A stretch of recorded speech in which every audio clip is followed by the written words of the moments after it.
This evening, we're going to be doing an impressionistic landscape. And this is the piece that I created for the show right here. And I love the way I actually was following another artist. I'll introduce you to him in a minute. And I love the way he puts his shadows in. So he has strong lights, strong darks. And this would be considered an impressionist, not a realist, right? So you have realism, you have expressionism, and then you have, I'm sorry, you have impressionism, and then you have expressionism. So the realism, of course, you know that that means that I'm going to make a painting and it's going to look very much like my photograph or the scene that's in front of me if I'm standing in front of a scene. Impressionism is working with the brush to get the idea of the scene. You can see there's a wall leading up to this home here. There's a road going back into some mountains, some tall trees back here and here, and the hint of a little shed here along the road. So this is impressionism, and this is even more detailed than a lot of impressionists, because a lot of impressionists go super soft, super out of focus with their artwork. Where this one, when you look at the scene, you know what the scene is.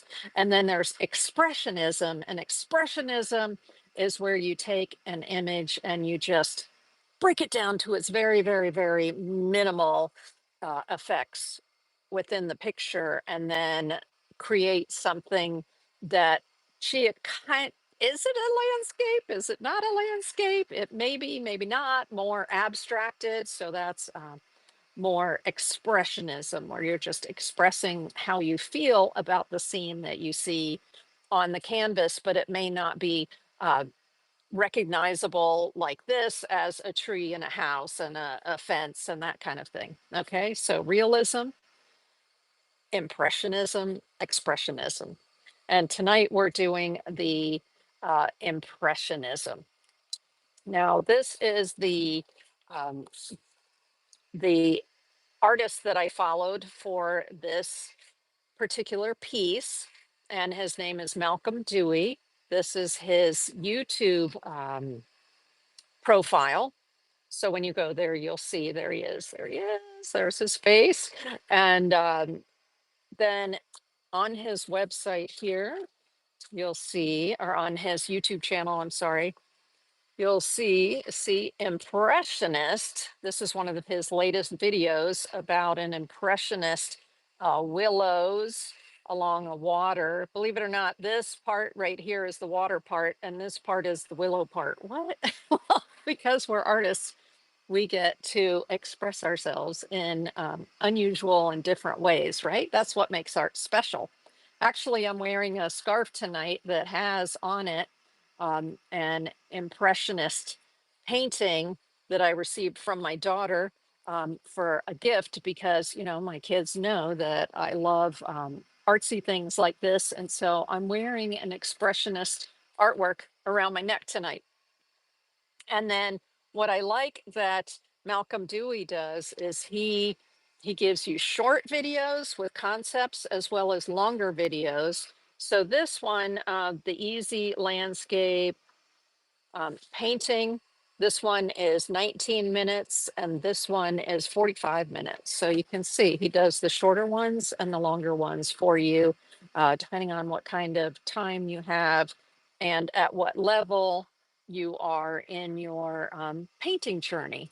And we're going to use acrylic paints tonight, but he also teaches gouache paints and oil paints, meaning he's going to use those various, and he also, hey, Florida Glass Girl, and he also uses soft pastels sometimes too. I find a lot of times oil painters will use soft pastel to do their sketches, because the soft pastel almost gives you the same feel, especially if you're doing impressionist painting. as the oil paint, the brush, and the way that the oil paint comes off. So I've seen that many artists that do oil painting also do soft pastels if they like the impressionist style. Let me see, I think there's one more page of his goodies here. Yep. So here he actually has a playlist on his account. And you weren't here a moment ago. Thank you. Love your scarf. I was just saying it's an impressionist painting on here. And it was given to me by my daughter when she went over to Europe and then came back and brought me this scarf from Italy. Isn't that nice? Oh, but if you might have missed it because I think you came in right after I introduced him, but we're talking about Malcolm Dewey. Malcolm Dewey is an artist on YouTube and he is fabulous. Go follow him. Wow, he has tons of videos, and also I love this. He has a playlist for the essentials for beginners. So essential painting lessons for beginners. And so that's a whole playlist with what he suggests that some of the concepts that you follow in order to learn how to paint. And his style is very, I would say, painterly and very impressionistic. That's what he likes to do. And that's why I was attracted to him. And I'm like, how the heck have I been on YouTube for how many years? Probably since the beginning of YouTube. And he just popped up into my feed recently. Isn't the algorithm crazy? It's like, why didn't I know about him before? But again, it's let's see, it's Malcolm Dewey, Malcolm Dewey on YouTube. So definitely, hey, Riley, I like your drawings. Awesome. Thank you over on YouTube. I do appreciate that. So again, this was a painting project from Malcolm that I followed along with him and did an impressionistic piece with that. So let me put that one away. But that is the concept of what we're going to be doing tonight, using the some of the steps that he suggests. However, I have several different subject matter that we can look at together, and maybe you can tell me which one you want me to paint, because I have so many reference pictures that I've taken or that I found on the internet. Oh my gosh, it's so hard to decide. Like, what do I paint next? Come on. There's so many great ones. What the heck? What do I do? Um, Now, I have shown this book before. Y'all know that I love to share books with you. And I did share this book with you before when we did the workshop for um, let's see, it's grayscale, painting in grayscale, meaning how do we figure out what the important parts are, of our scene are, or how do we crop our scene and then work in black, gray, and white in order to put out the most important parts of a picture.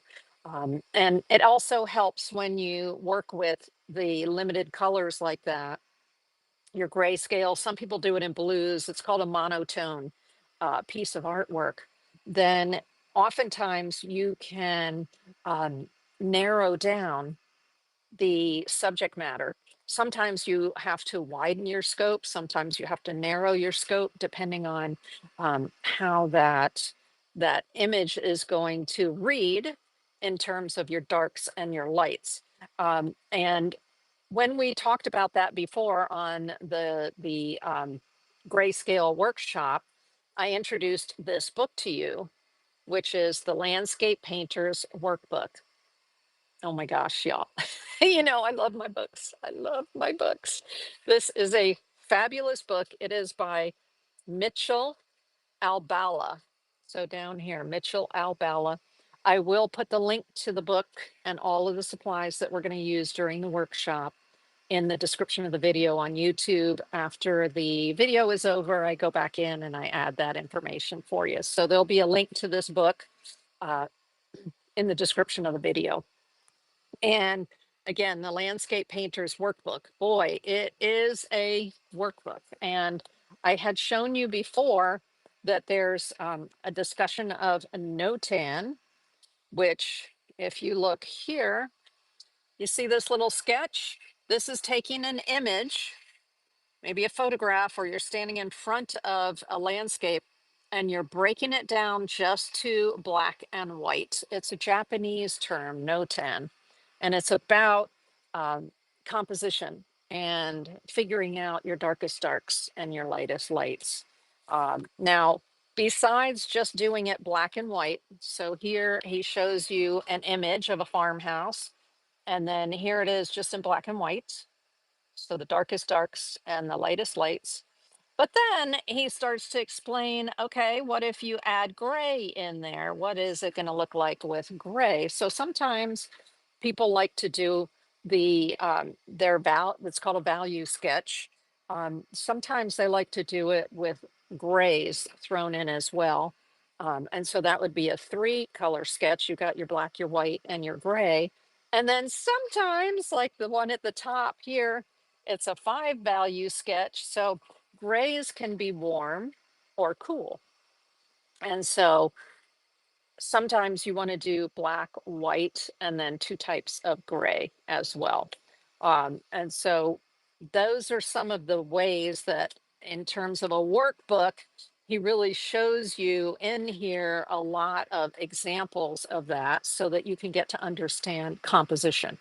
Now, with the photographs that I've taken, when I'm taking photographs that I'm considering that I might be making into artwork, I take those concepts as much as I possibly can into consideration as I'm laying out my photograph, so that I'm taking pictures that have their darkest darks and lightest lights, and it's something that you can work with in order to create a painting. Now, there is another. I wanted to show you some examples within this book of landscapes that are working with the various colors. So this one, oh my gosh, let's see, who's that artist? It's him, Mitchell Albala. And it's an oil painting. He calls it a negative, what is it? A negative space, because he's giving a lot of space to that sky, right? But it really creates a mood as a counterpoint. Here, let me bring it down a little bit. A counterpoint to this emptiness up here, which is not really empty because there's some incredible color in there, right? And then he's got his landscape way down here, which draws you into the painting because you want to get up close and see the details of the landscape there. So that can be an effective way to use the space that's there. Now, this one, oh my gosh, let's see who did this one. Hester Berry is the artist on this one. And it's really abstracted. Very, very abstracted. So you tell me whether you can tell that this is a landscape or not. So there you go. And it's a kind of a landscape, and you can see this bright white here and here. So that would be your sunshine, right? Like the sun and the sun on water, reflecting off of it. And very, very, very impressionistic there. Wow. Love that. Um, I'm very drawn to that because I like abstracted artworks. This one is by David Mensing, and I just want you to notice the brushwork on this one. So this is an impressionist painting. All right, you got your dark, dark, darks and your light, light, lights. And this light, light, light is affecting the darks in this area right here. And it's all just bold brush strokes that makes that painting up. This painting also has an interesting background color. So it's called toning the canvas before you paint. And so this painting actually has this really incredible warm red color in the background that, if you look, for instance, over here, some of that red is poking out from behind that green. And that's because they toned or tinted the background. And I'm going to show you some of those what I like about a tone background is you don't have to put as much paint on it because you already have a color in the background. If you don't want, sometimes you tone a background and then you cover the whole thing. But other times, um, it allows you to be more free and minimal with your brush strokes, and then your background shows through, which is awesome. Now, this one is called is by Bill Kramer. It's called Moment in the Sun. And the reason I wanted to show this one to you was that it has strong yellows, which have to do with that light, right? Where's my light source? Like, for instance, the one that was super abstracted, but you knew that that bright white and then the reflection indicated that there was the sun and the reflection of the sun off of the water there, which was, totally weird because it's white and brown and what, but it works. So this one is using yellow and really, really, really bringing that yellow effect. So by looking at this, this is the sun is shining strongly on this area and it's bright, bright, bright yellow. But I want you to notice that the opposite of yellow on the color wheel, we've talked about the color wheel before and how you can utilize putting colors next to each other that are opposite each other on the color wheel, and it's very pleasing to the eye. So the opposite of yellow on the color wheel is purple. And so notice how this bright yellow is against a purplish stone wall background, right?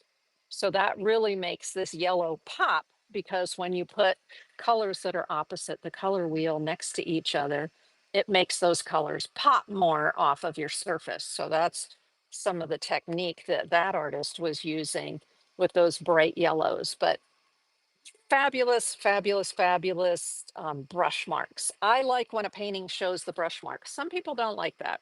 Some people want, when you're painting realism, a lot of people like to use oil paint because you can brush down the oil paint and have it become very smooth and all the lines sort of blend into each other. And some artists like that.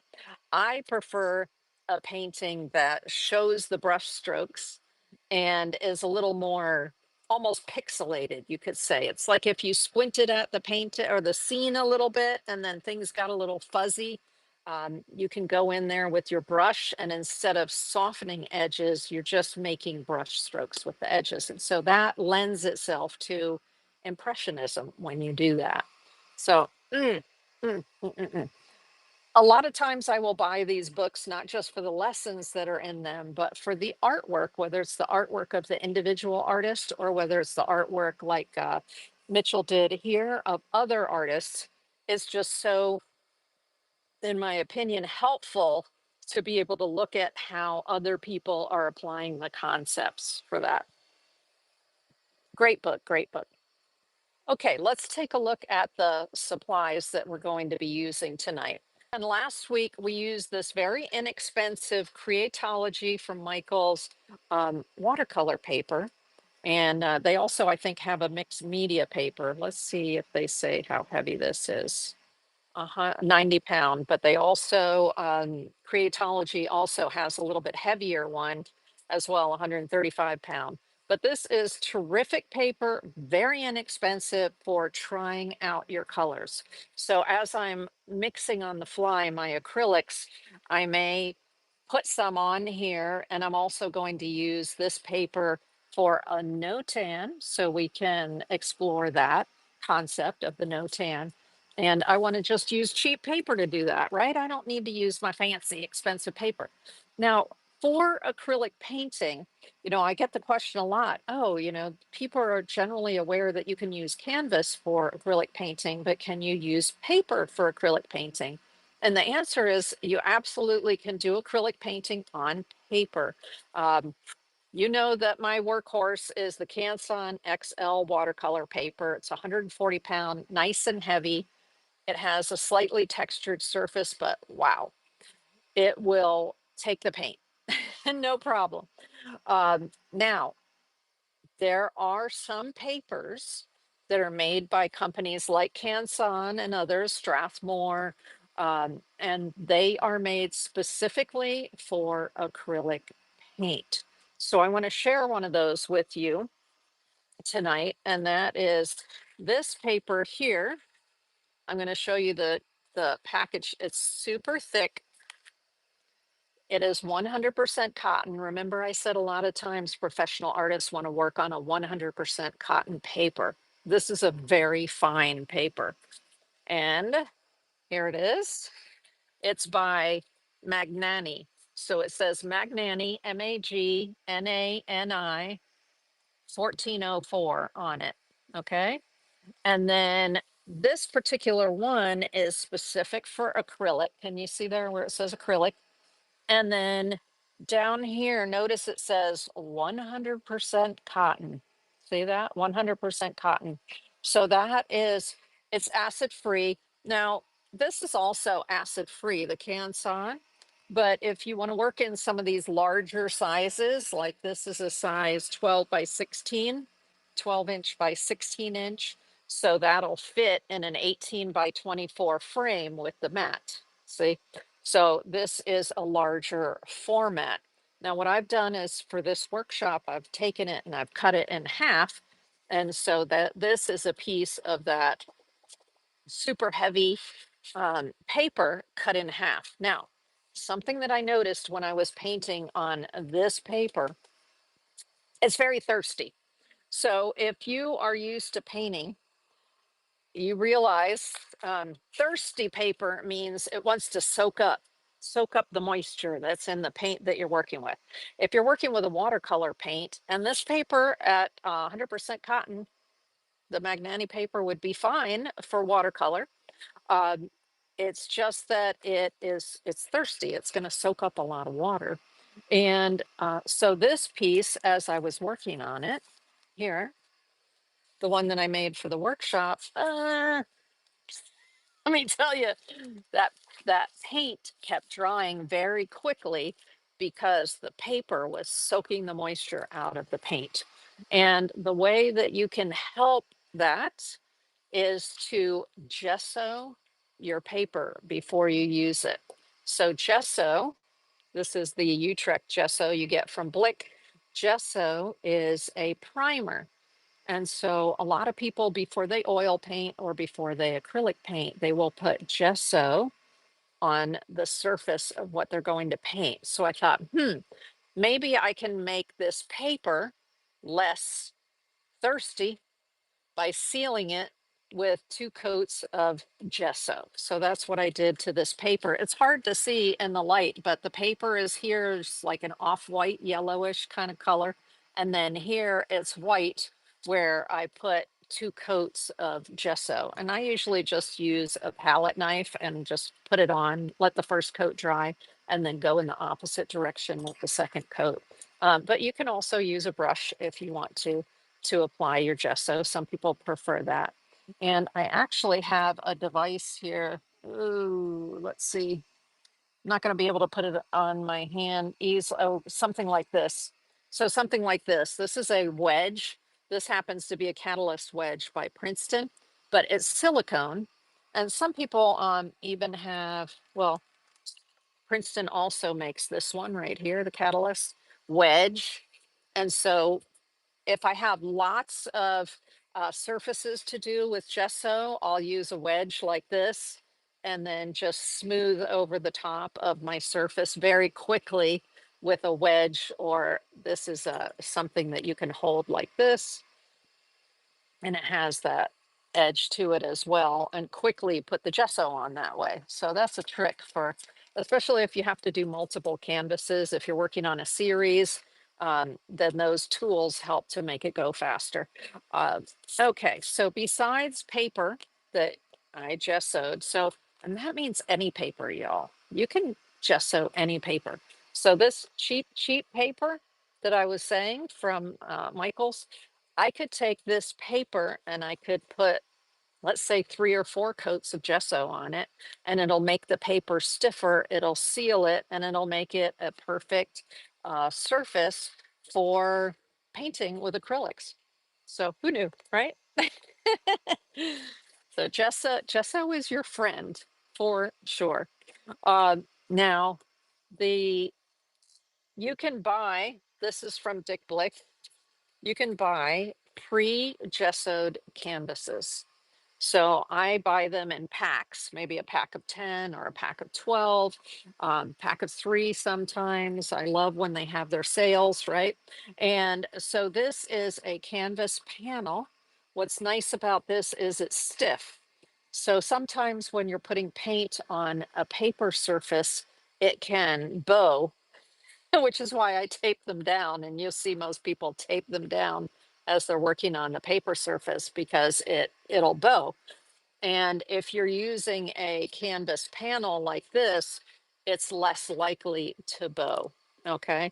And they come already pre-gessoed, but I like to re-gesso the canvas just to be sure there's a nice fresh coat of gesso on there. So that's what I've done with this one is I put a fresh coat of gesso on it.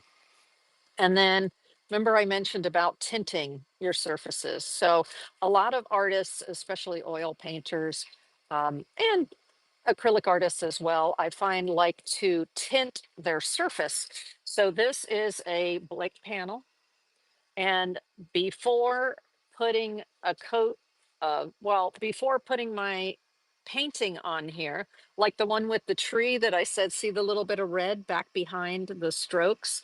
This is what they did. They tinted their canvas first before they did their painting on top of it, especially when people do landscapes. You'll see oftentimes they use this sort of red or a something like a yellowish like this one, the yellow ochre or something like that, because they want a nice warm background before they start putting the sky, which is a light blue and cool color, and the greens on top of it, which are also cool colors. They like to heat up the background or go opposite on the color wheel because the opposite of green is red on the color wheel.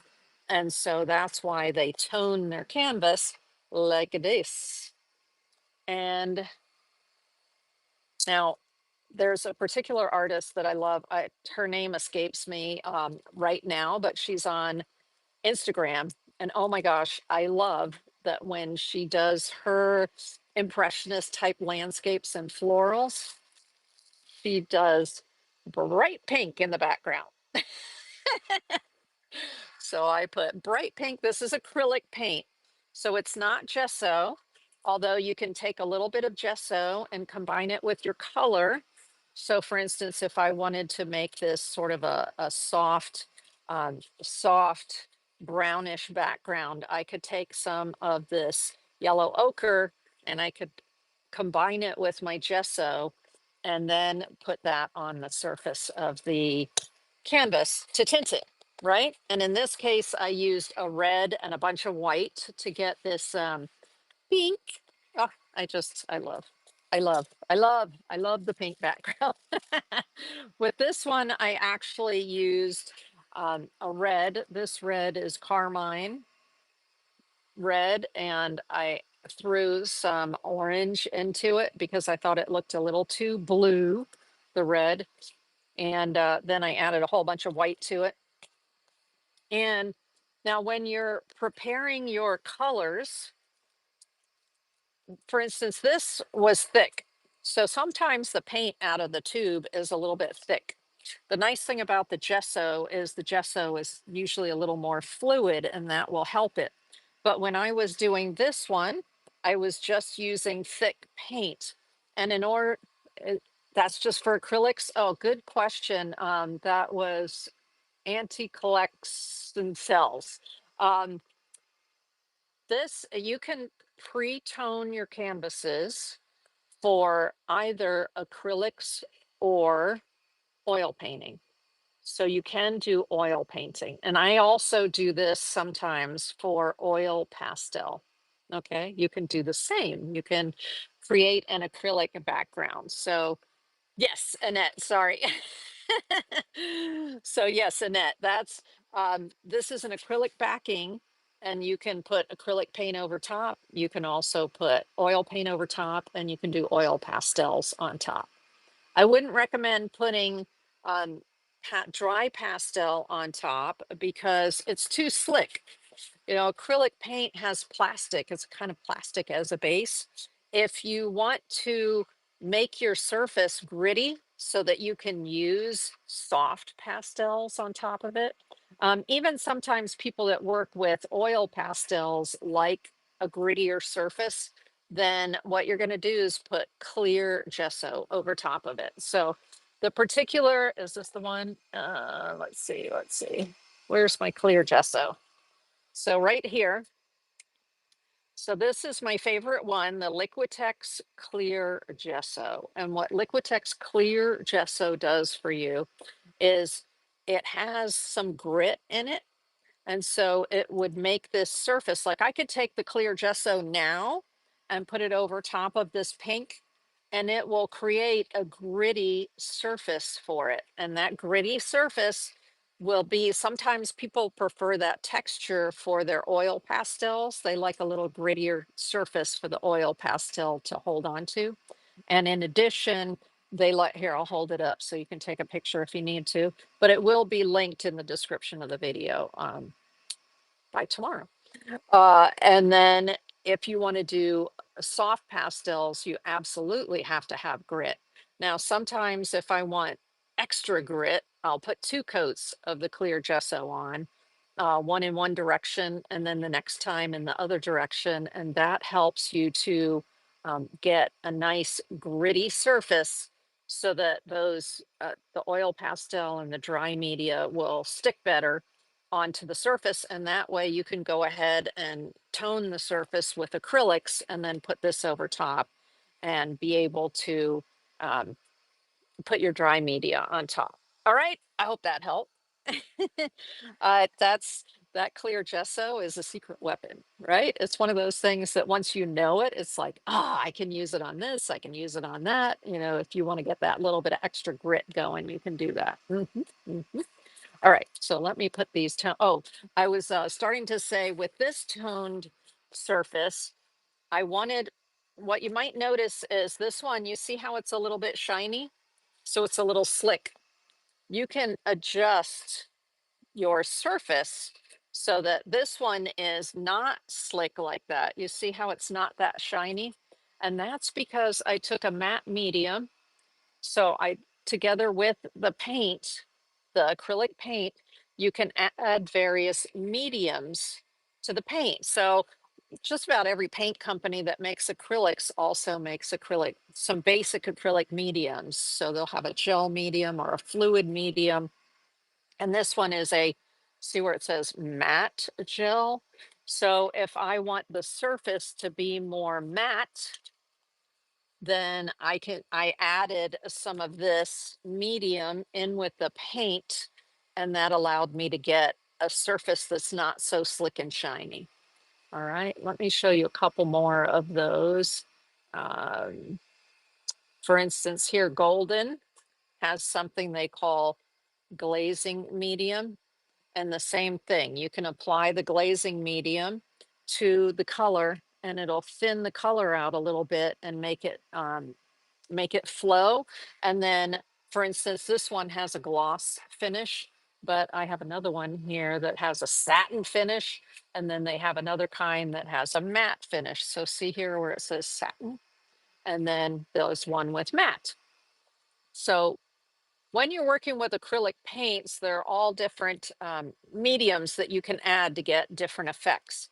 Now, what I like to do is as the very last layer, or the uh, or if I'm using a varnish, I want the last coat of varnish or the last 2 coats of varnish or medium that I'm putting on to be matte medium, because that makes it a lot easier to photograph your artwork if you're going to go photograph it. Because if it's all glossy and shiny, right, it's a lot harder to photograph because it picks up hot spots with the paint. And that's the beautiful thing about acrylics is you can work with the different sheens to get the effect that you want.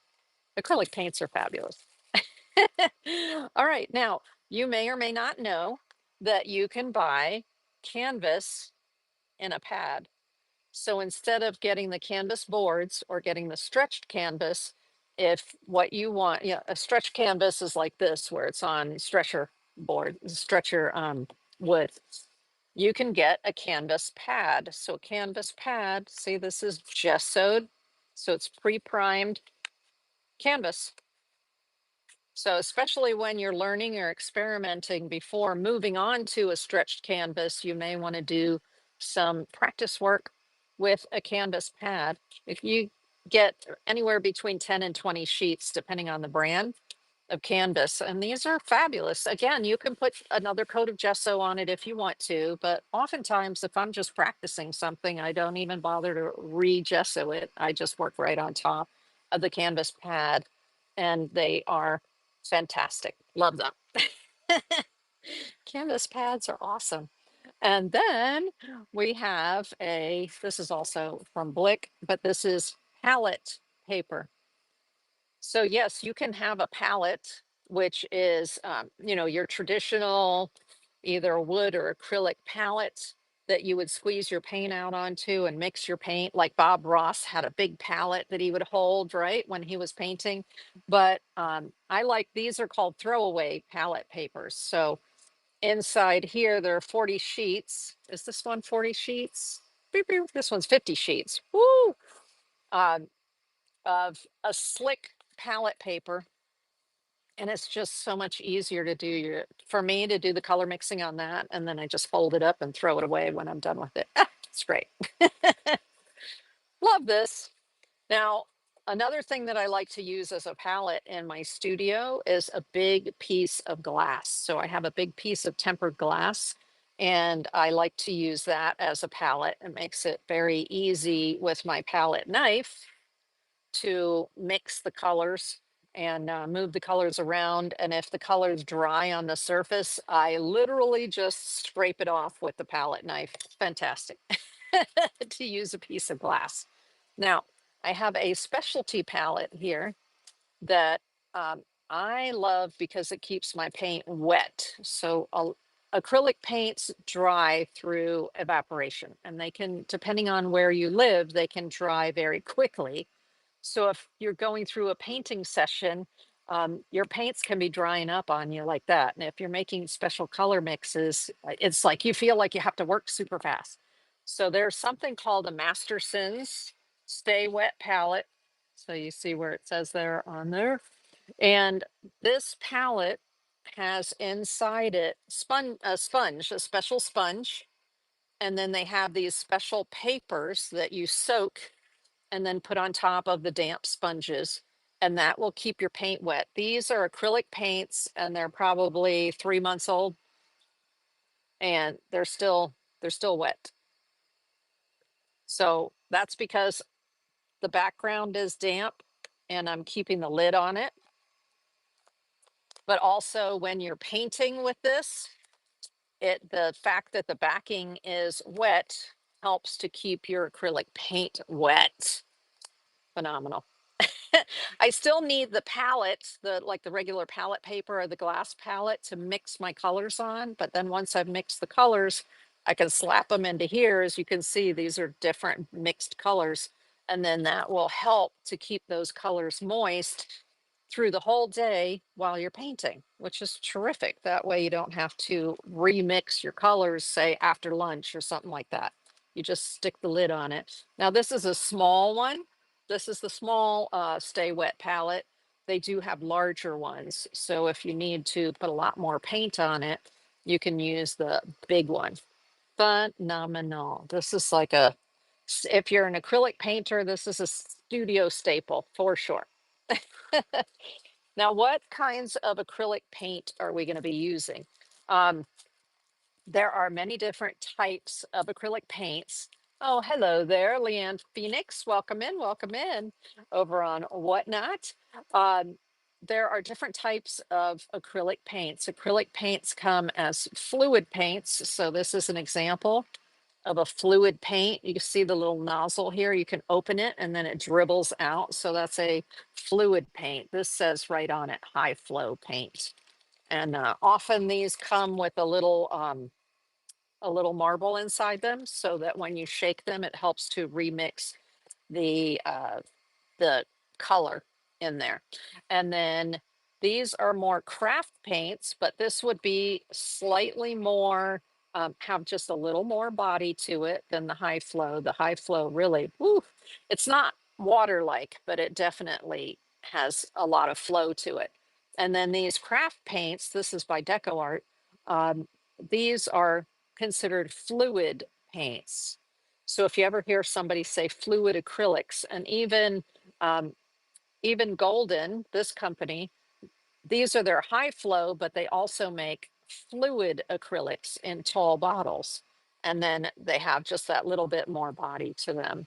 And then, of course, there are tube paints. So, for instance, that's a tube of Golden paint. This is a tube of Winsor Newton paint. And these say acrylic. You want to make sure they say acrylic on them because oil paints also come in a tube. So if you're in the store and you're just grabbing tubes, uh-oh, you might end up grabbing a tube of, for instance, oil paint because Winsor Newton also makes oil paint. You need to make sure that it says acrylic on it, okay? And then these are the Pebeo. This is a an echo package. So there's a sleeve of plastic on the inside and the rest on the outside is like a recyclable paper. Super cool. And then they made a teeny tiny little tops to use less plastic. So this uses more than 50% less plastic than a typical tube. So this is another tube of Pebeo paint. And there's your typical plastic and you see the lid right there. So this is their studio acrylics, and these are their new origin acrylics. So they're getting they're going more eco-friendly and eco-conscious. But use up your old paint and then go get yourself some new paint. Um, Now, another way that you might see your paint offered is in a tub. So this is titanium white paint that I use for a lot of mixing. This is also titanium white. So here's a regular tube and you see how much white I get, right? So the tube of white, I get a lot larger tube of white. And then I've shown you before that when you're going to paint, you're going to need a lot of yellow for color mixing. So notice I get a large yellow and a large white normally when I'm buying paints. So for instance, this one is their large white of the Origin acrylics. And notice I have the large yellow as well. Why? Because I need the white and the yellow to color mix a lot with. All right. Now, there are different brands of paint that are the same color. So, for instance, here's a golden, and it says it's phthalo blue, phthalo green, blue shade. And then here's Pebeo, and it says phthalo emerald. So I suspect when I put these out on the palette, they're likely going to be the same color, but they just come sometimes with different names. So as you become more familiar with paint, you'll get more familiar with what the colors mean because these colors say on them what paint color is in there. Let's see if this one says it. Interesting. Normally it says right here what the color is, but this one says right on the front, PG7. So I know that's phthalo green. Uh, Now, sometimes you can buy something, and that's a single pigment. It says right on it, monopigment, and then one pigment number. Do you offer online art classes? Hey, Flower Gazer. Um, you know what? I just have lots of workshops for free right now on YouTube. So here's my YouTube for you. And I also save the classes. So we're simulcasting to YouTube, and I save the classes that I do on Sundays on Whatnot. And then go back into the description of the video and put the links to the products as well as links to imagery. And then on my website, I write an article. And on my website article, I have the video link, like you can embedded as well as all of the links and the reference photos and stuff like that. So here is my YouTube. If you type Tristina and art You don't even have to say artist, but you can say Tristina Art or Tristina Artist, and you'll find me on YouTube. And then here is my website, deetsart.com. So it's like the word diet, DIET, and then ZART.com. So I'll hold that up for just a second so you can take a picture of it. But you'll find tons of various art classes up on YouTube that I've saved, and I'll be doing in this year 2025. Oh my gosh, over here in my studio I have a big box full of items that I bought when everything was on sale during the holidays, and so I'm going to be doing a lot of uh, like review videos coming up of different products. Oh, you are welcome. Excellent, excellent. I love painting as a hobby, but I would love to learn something new. Oh, thank you very much. So I was talking about, this is a mono pigment. It says PG7. That's the only color that's in here in the tube, right? Together with the acrylic binder. But there are other colors called convenience colors. That means with your mono pigments, you can mix tons of beautiful colors, but sometimes you just want to be able to grab a tube and have a color at your fingertips. And so, for instance, this one says cobalt, right? The cobalt violet hue. It doesn't have any cobalt in it. I know that because it says hue. So if it says hue, that means it's an imitation of the cobalt, violet in this case. But when you turn it around and you look over here, it tells you that this paint has PV19. So V is pigment violet 19. It also has PR 122, that's pigment red. This has PW4, that's pigment white, and PV23, so that's pigment violet 23 again. So they're saying quinacridone violet, quinacridone magenta, zinc white, and dioxazine purple, and that's what makes up this hue. So no cobalt in it. If it says hue, you know that it's non-toxic, okay?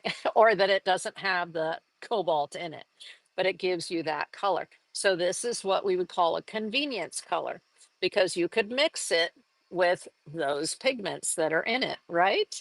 Um, See, you didn't know that. Stay home to shop. Excellent. So I could actually mix this color right here with the combination of those four. And one of my favorite colors from Golden, that's a convenience color. Do they sell paints? Yes. The question was, did they sell paints with cobalt? Absolutely, they did. And lead white, which is very famous, right? Lead white was the white back in the Renaissance. That was your white, was lead white. And it had lots of lead in it. So yeah, just like mercury was they call somebody a mad hatter because there was mercury that they used when they were making the hats. So the same with the artists, some of them would get lead poisoning from the lead white. Now you're not supposed to eat your paint. If you don't eat your paint, for the most part, you don't have to worry about it. But some people in their skin, they have sensitivities to chemicals. And so it's good to know. Oh, you know what mercury poisoning feels like? Ooh, man. Oof, not a good thing, right? Too much seafood. So this is my favorite convenience color from Golden, and it is called Titan Green Pale. You see the nice pale green color?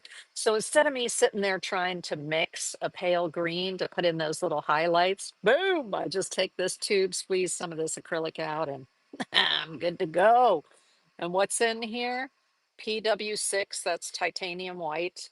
PY42, so that's a lot of companies use PY42 as their primary yellow. PBR7, BR means brown, so primary brown 7, and PG7, so that's primary green 7. Now, where did PG7 come from? Didn't we hear that just a minute ago? This one, mono pigment, PG7. There you go. So a phthalo green, this says, what is it? Phthalocyanine, is the full word, but we just say phthalo, P-H-T-H-A-L-O, phthalo green. So that's what this is, and it's PG7. So, oh, thank you very much. Stay home to shop said, this is a good, an excellent tutorial. I appreciate that. Oh, I'm kind of I'm not a full on pigment nerd, but I'm getting there. Because there are some people that they'll just say what the pigments are, the numbers, and they know exactly what the names are and everything. They're crazy. Um, aw, nice. Stay home to shop said I'm showing up as the number one suggested show in their feed. Excellent. Thanks for letting me know.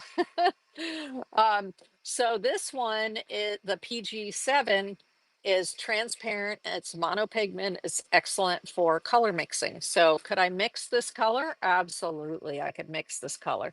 Not a problem. But it's just so much easier to grab it out of the tube, isn't it? Okay, so I think what we're going to do now. Oh, I did want to let you know that I always have a spray bottle when I'm working with acrylic paints, as well as I'm a little crazy and I have three waters on my table because, well, I don't want to have to get up and go to my sink in my kitchen, right? While I'm talking to you. So that's true when I'm painting as well. So I usually have three or four waters in front of me when I'm working with acrylic paint because my water gets dirty very quickly. And I use a spray bottle of water so that I can periodically spray my palette and keep my paints moist. Oh, hey there, Maui Happy Girl. Oh, yes. Maui Happy Girl says she's done hair for almost 20 years and color theory is so fantastic. I know, right? It really comes in handy when you learn a little bit about color theory. I took a whole weekend camp at the Boca Museum Art School of Color Theory, and we just worked through all kinds of stuff, and it was phenomenal. I highly recommend it if you're interested, like the person who said they're interested in art for a hobby. Go take a color theory class. I mean, wow, it'll blow your mind. Like for instance, I use purple and yellow mixed together to get skin tones because it gives you like just a very, very, very, depending on how much white you use with it, you can get dark skin tones all the way up to very light skin tones. And then if I need pink cheeks or something, or orange cheeks, then I'll just throw in a little bit of red or a little bit of orange or yellow to get those pink cheeks. Isn't that cool? Like a little extra yellow. But who'd have thought? I didn't know until I actually took the workshop, and then I was like, wow, that is so cool. Love that. All right, now we are going to let me show you first of all a couple of the brushes that we're going to be using, because when I'm painting in this style, I like to use a brush that has flat on the top. So a flat, does it say on this one what it is? Nope. It calls it a bright. So when it's flat across like that, it's a bright. And then this is a filbert. So when it goes around like this, it's a filbert. And then this is an angled brush. So sometimes I need an angled brush if I want to get into a corner or something. Um, or what I like about the angled brush is you can also turn it on its side and get a nice line with it like that. So for the size of painting that we're doing now, these are what I'll be working with. But I mean, I'll show you when I'm working on a big painting, I have this massive brush. I have massive brushes like this. See? So I have big ones for when I'm working on a large surface. My biggest painting to date sitting in storage right now is 8 feet by 5 feet. So let's see. We use purple to cancel out yellow, which gives us a more natural tone. Maui Happy Girl was saying, absolutely. Yes, fantastic, right? Love that. Love that.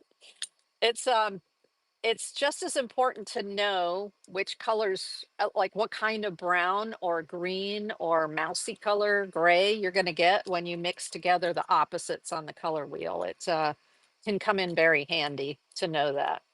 And, you might think, ooh, you don't want to make gray, but sometimes gray is the exact color that you want, or that toned down you don't want something to be so bright, you throw a little bit of the opposite color from the color wheel in there and it will tone down a color for you. And sometimes you can create shadows that way too.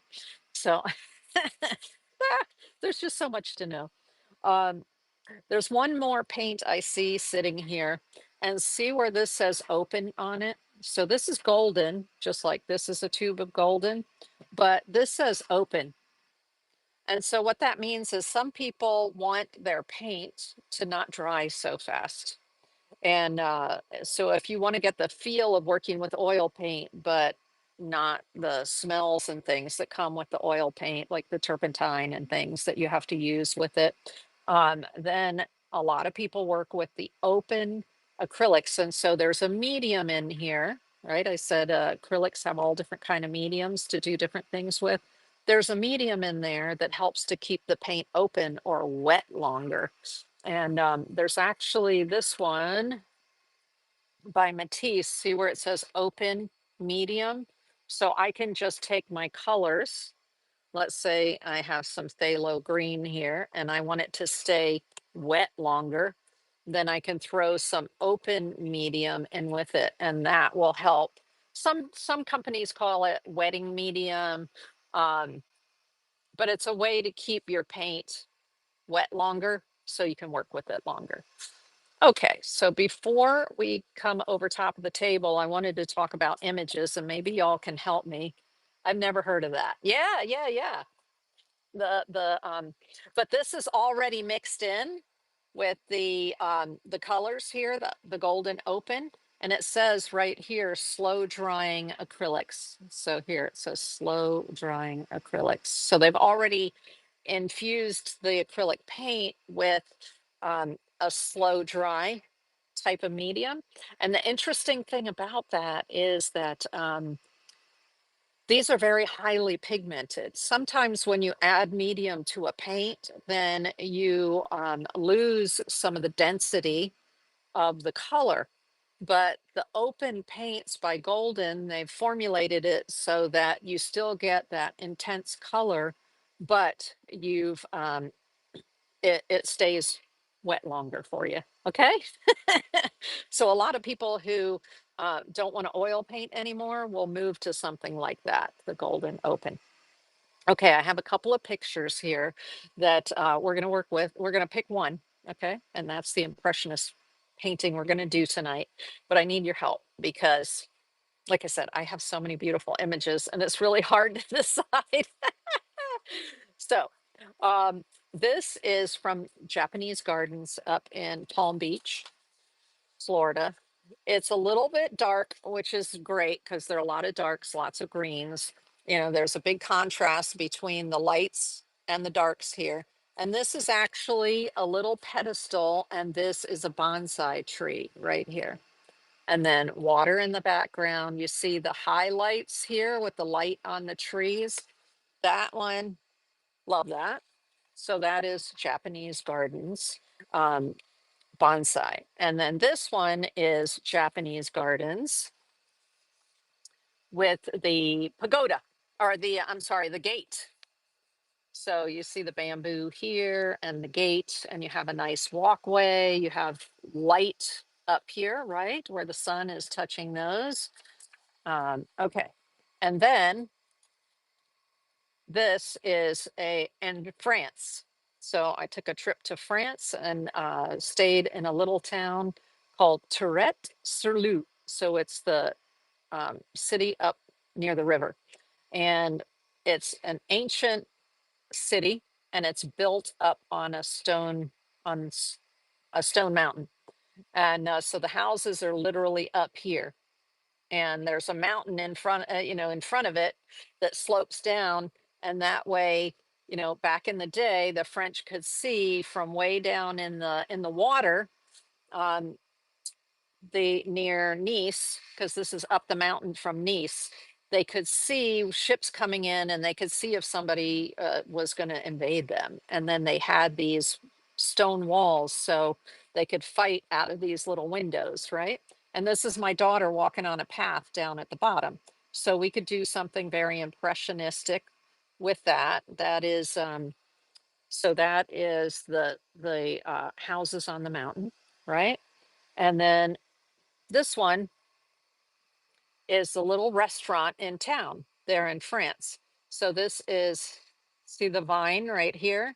And then you have a little lamp. You have nice lights and darks in this one. And then there are a couple of tables here and a fence. And then that's some landscape back there. So let's just talk from those four because I have lots. Look, I have lots. I have lots and lots and lots. But I'm like, okay, we have to narrow it down. We got to narrow it down. So, do we want the uh, grape?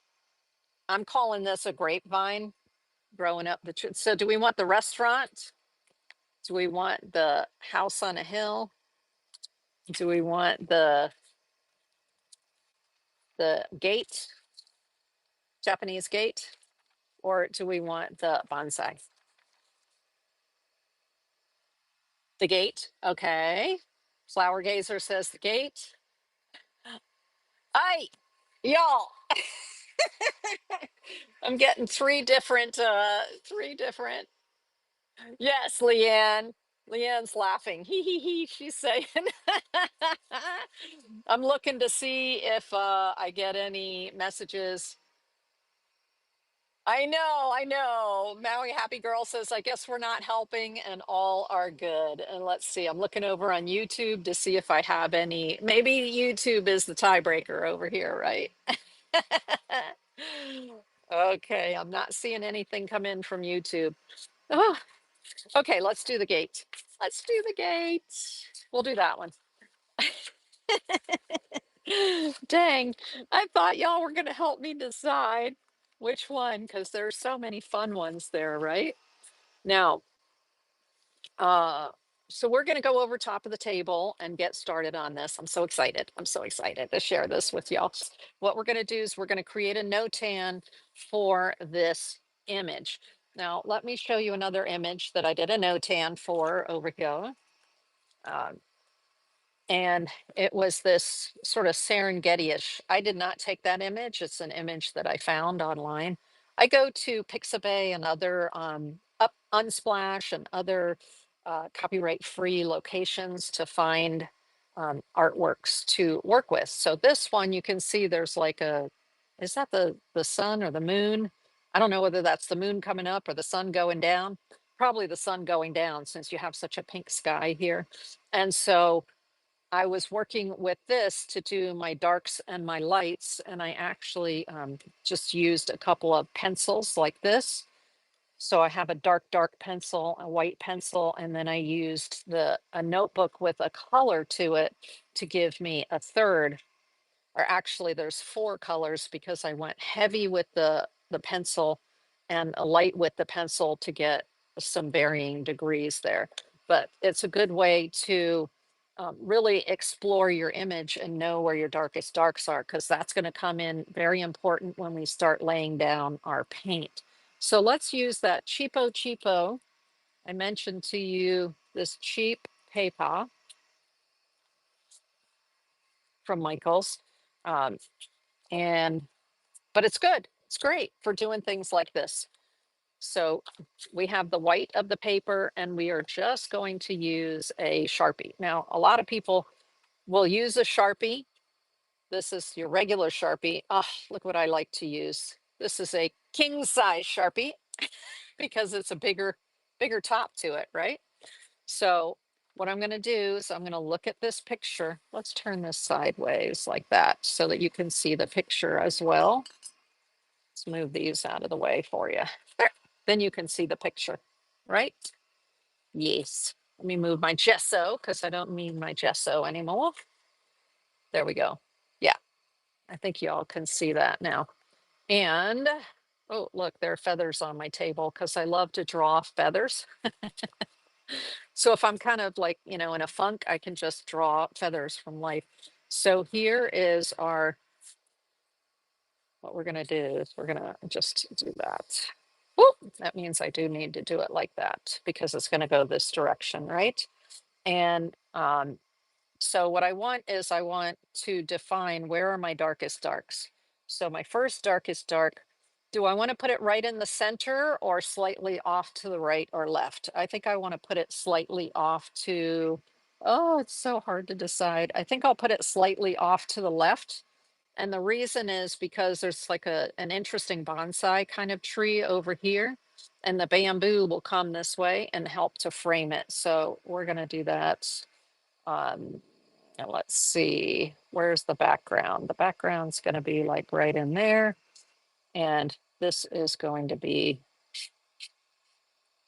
the gate here. This is the hole inside the gate, right?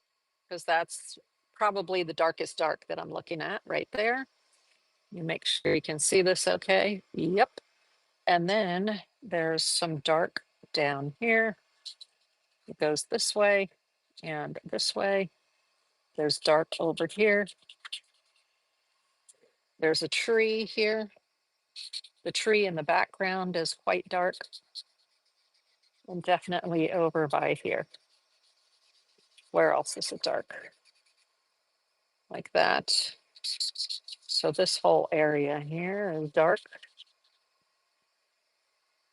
Like that. So you're observing here and then bringing it over onto your paper. Like, where is the darkest dark? Ah, this came down a little bit low because actually there's a gate here, right? And that hole. So let's bring this down just a little bit. And then over here, we've got some dark going on in here too, but it's intermittent because we've got that going. So the interesting thing is, as I'm observing, I'm also going, dang, I really want to need to refine this a little bit more. Okay, so that's my first NOTAN, but I can see there are some problems with it. So I'm going to skip over to the other one. And that's why I split this into 4 pieces, right? So that I can get to know my image a little bit better. And I think it's an important part of, rather than going straight with paint into your onto your surface, because we're going to start with our darkest darks, it helps to know exactly where to put them. So I'm actually on this one, I'm going to put in, so if I want it to be over this way a little bit, so I'm going to do the background here. I'm going to start with the opening, that bit right there. And then there's this part right here underneath there, right? That's what I left out of the last one, was this part right underneath. Yeah. And then I'm just going to draw this in. And because that's going to be light, isn't it? This part is light. And then the gate. The gate is over here. So this, where the gate is, this is where the darkness is along here. It goes along the gate. And then there's the greenery here.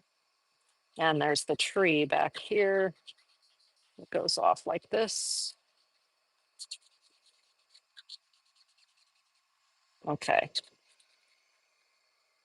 And then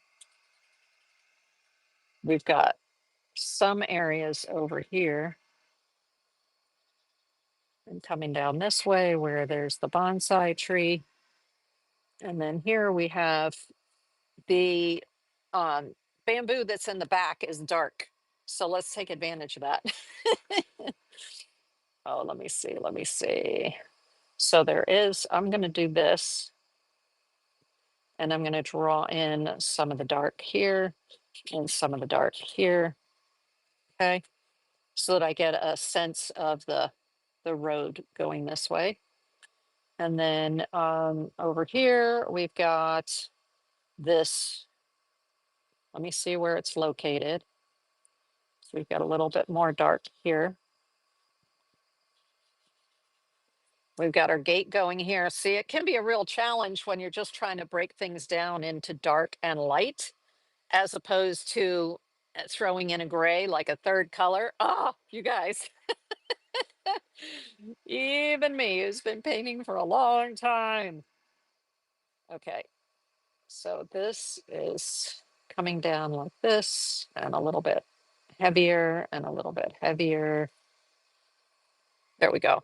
So that's our dark pine tree, or no, bamboo tree in the background. And then we've got some dark here, and we've got some dark here over top of the road and here. Okay, so the rest of the areas are going to be varying degrees of light. Yes, we have a lot of greenery back here, but if you look, the greenery back here is very light. The sun is hitting it, okay, from here. So we don't want to put black in there or dark. I am going to draw in one of the other bamboos just so that it's in there. So we get a feel for that. So we're going that way. And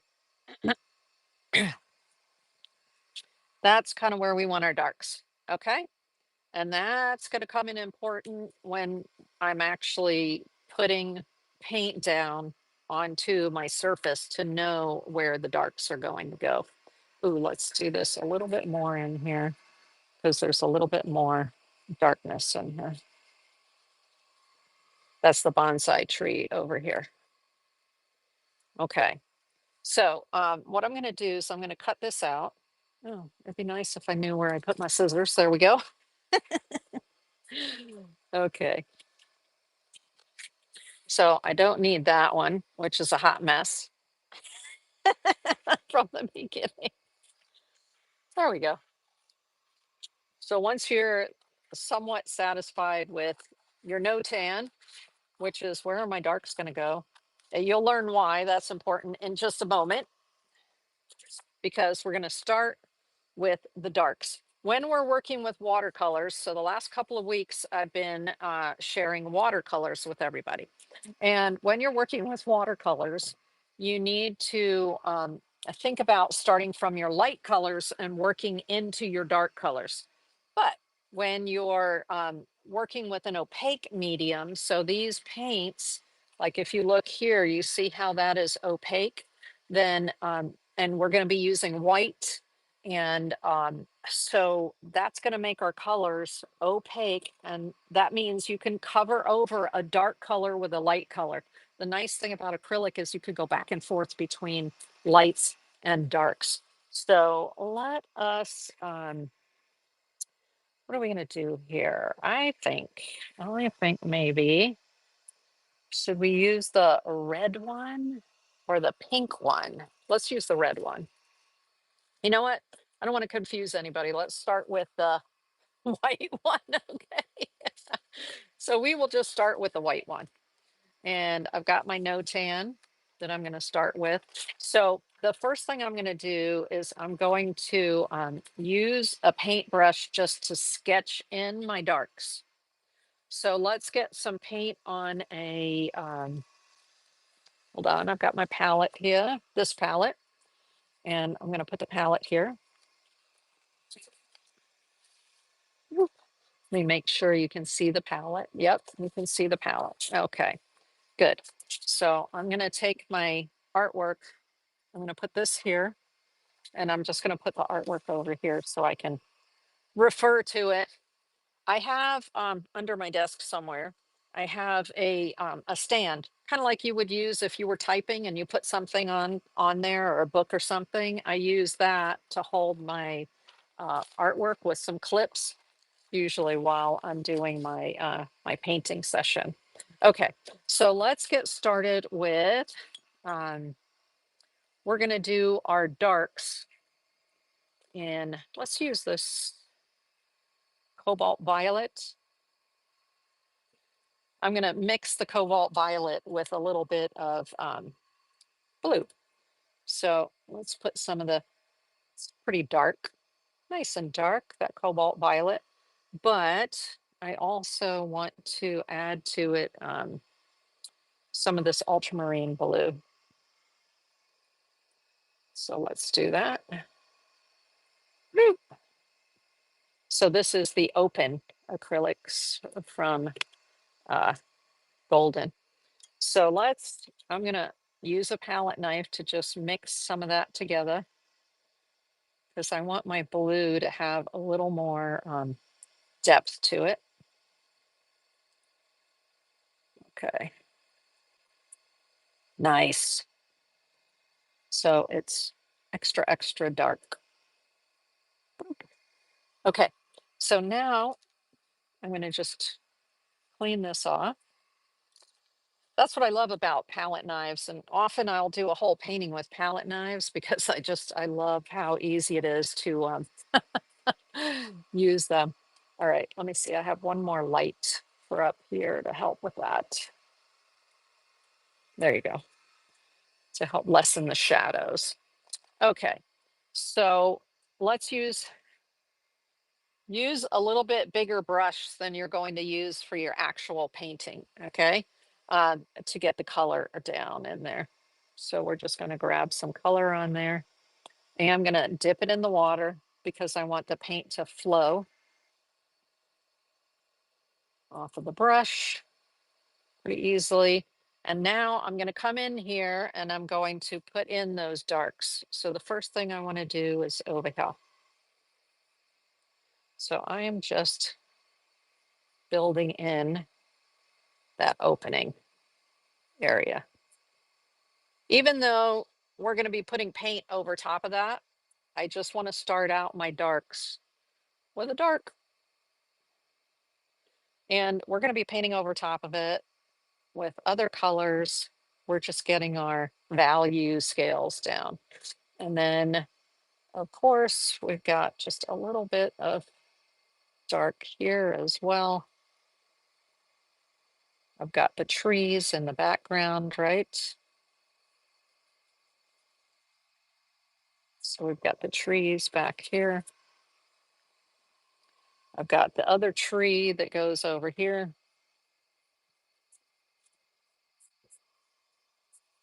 A little bit more like that. So I'm getting in the dark. I've got some darks that go along the walkway here with the plants, right? I have some plants here. So I could cover this whole area with dark, it would be fine. And I'll even bring the dark down here. And then over here, we've got our bamboo that's going to come down, right? Right to the ground. And then we've got another bamboo over here. So we're just sort of sketching out the artwork. Ooh, actually, this comes all the way up, doesn't it? So we're just putting an area for, okay, where are my darks? And then over here, we've got some darkness back behind here. We've got some darkness up here. I need more trees here. So interesting, right? This is the way that Malcolm, so if you weren't here earlier, I'm doing an Impressionist artwork using some of the techniques from Malcolm Dewey on YouTube. Okay. And so a lot of oil painters will start with a sketch. They'll hold their brush like this and they'll do a sketch similar to this. And let me get this a little bit darker in here. And then they start painting over top of it. And then over here, we've got some dark here. Because this is acrylic, it dries really fast, which is great. I mean, if you want to just move along, that's fantastic. Okay, good, good, good. I would say that's good for the darks. Now, we've got this blue on our surface here, so let's start working with some dark green. So we want to introduce to this blue, what colors do we mix to get green? we mix yellow with blues to get greens. Now, I can either do that or I can grab a color like this. This is actually a rather light green. Do you see how light that is? I'm just going to put a little bit of it on here so you see. So I don't want anything that light yet. I want to start from the darks and then work back up to the lights. So that's two green, two yellowish. This is the phthalo green. So that's much darker. And then we want to throw some yellow in there. So remember how I said I have the yellow here? So let's just put out some yellow like it is. I can always grab more, right? And so while I still have it on my brush, if I add some yellow, see how I'm getting dark, dark greens? Super dark green. Nice.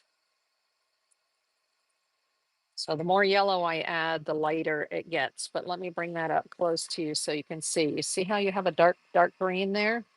One of the reasons is because what? I have purple in with my green, right? And when I put purple and yellow together, I get a brown, don't I? So this is giving me a very neutral green with that. And now I can come in and start what's called scumbling in some of my colors. So I can see that I've got some of the green here. And then, of course, there's a lot of the green here. I'm just putting it right on top of that blue. The blue is just going to help to define the background, that there are darks there. Because I'm going to be putting lighter, progressively lighter colors on top of that. Okay. And then we want to bring some of this, it kind of goes like this. And then, so challenge yourself to hold your brush in a different way, not just like this, like you would with a pencil, but to hold it a little bit differently. And then you'll see you can get different different types of movements. Yeah. So I'm actually going to make this background back behind this. It's green. It's just a super, super, super dark green, right? So we're taking advantage of that dark, dark, dark green. And I'm actually going to put it right here too. And we're going to work with the texture of it later. Right now, we're just getting the colors in over top of where we have our darks. Okay.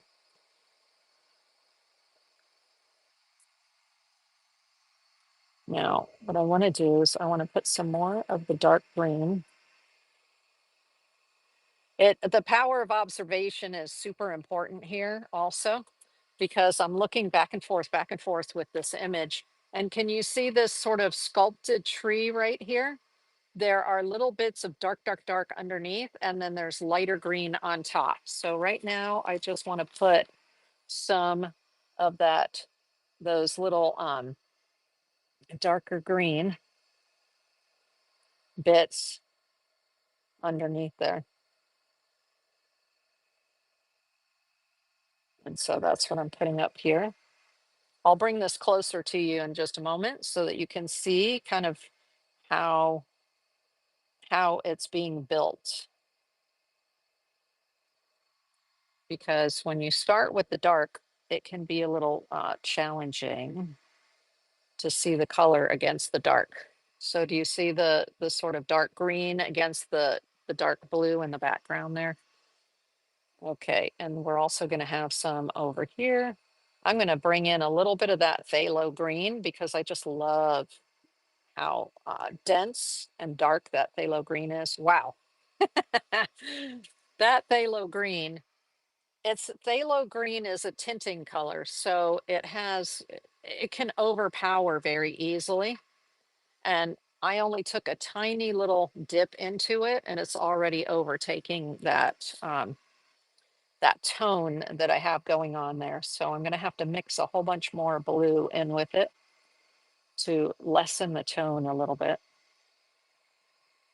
Okay, there we go. Now we're back to a rich dark green. And so that's what I wanted to put that over here. And this has a little bit more of a dark, rich color to it. So I'm adding it over top of here. Okay. So this is just blocking in the color in the background. So we've got some of the greenery and shadows right coming right through here. Now, you see how there are little bits of the canvas showing in the background? That's because my brush is beginning to get dry. So periodically you have to just dip your brush into water and then swirl it around, and that will help you to moisten your brush so that you don't get, this is called dry brush when you do that and you see those little skips, which sometimes you want dry brushed and sometimes you don't. So right now when we're blocking in the background, we don't necessarily need the dry brush. Okay, let's get some more of that rich green in here. All right, awesome, awesome, awesome. Now I'm going to take a little bit of this. I can either use more yellow. So let's slap out some more yellow there. So there's my small palette knife. Woo! There you are. There we go. And I keep this covered. I okay. Keep that covered. Now, over here, there's a little bit lighter green. So I just want to start with that little bit lighter green. And then we're going to go and we're going to build this part right here with that really cool sort of browny red color. But I want to finish up with this green. I just want a little bit lighter version of it. So you can see how just going back and forth. This is the background layer. So it doesn't matter that it looks black, right? You see how dark it is? It actually is a color, but it's okay if you can't tell that that's green. Okay, there we go. So I'm bringing in a little bit of the lighter green, and there's a little bit of the lighter green over here. So we're going to bring that in here. So all I did was add a little bit of yellow to the mix that I already had. There we go. And then bringing it in here, bringing it in back here. Okay. There we go. There's a little bit of green coming out this way of this color green. It actually goes in front of that gate, some of that green. Now, when I write my article on my website, I will have this picture on there for you. Okay, so if you want to use it as a reference, it will be there. I'll include it in my article. Okay, so over here we've got some grasses. So I'm just going to give some impression of that right now. There's a little bit over here. Now we've got a little bit of the light on top of these. There we go.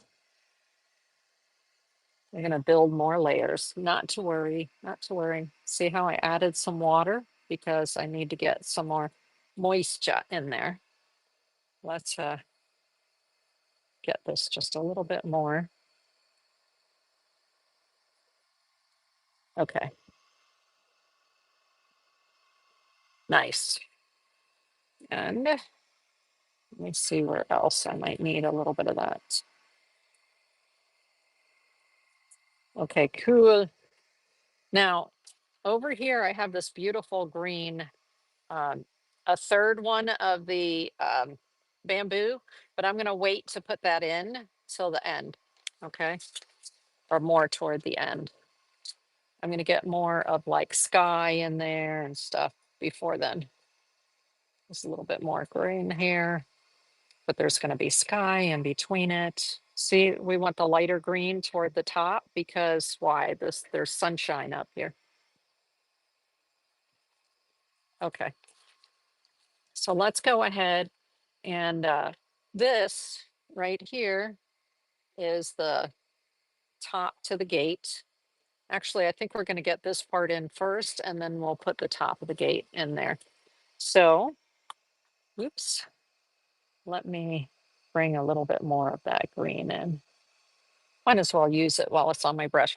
What I end up doing as I'm going from different parts of the painting is I end up having to clean my brush in between colors. Or if you have another brush that's a similar or same size, you can just use the other brush. Actually, why don't we do this? I'll dip this in water and set it here.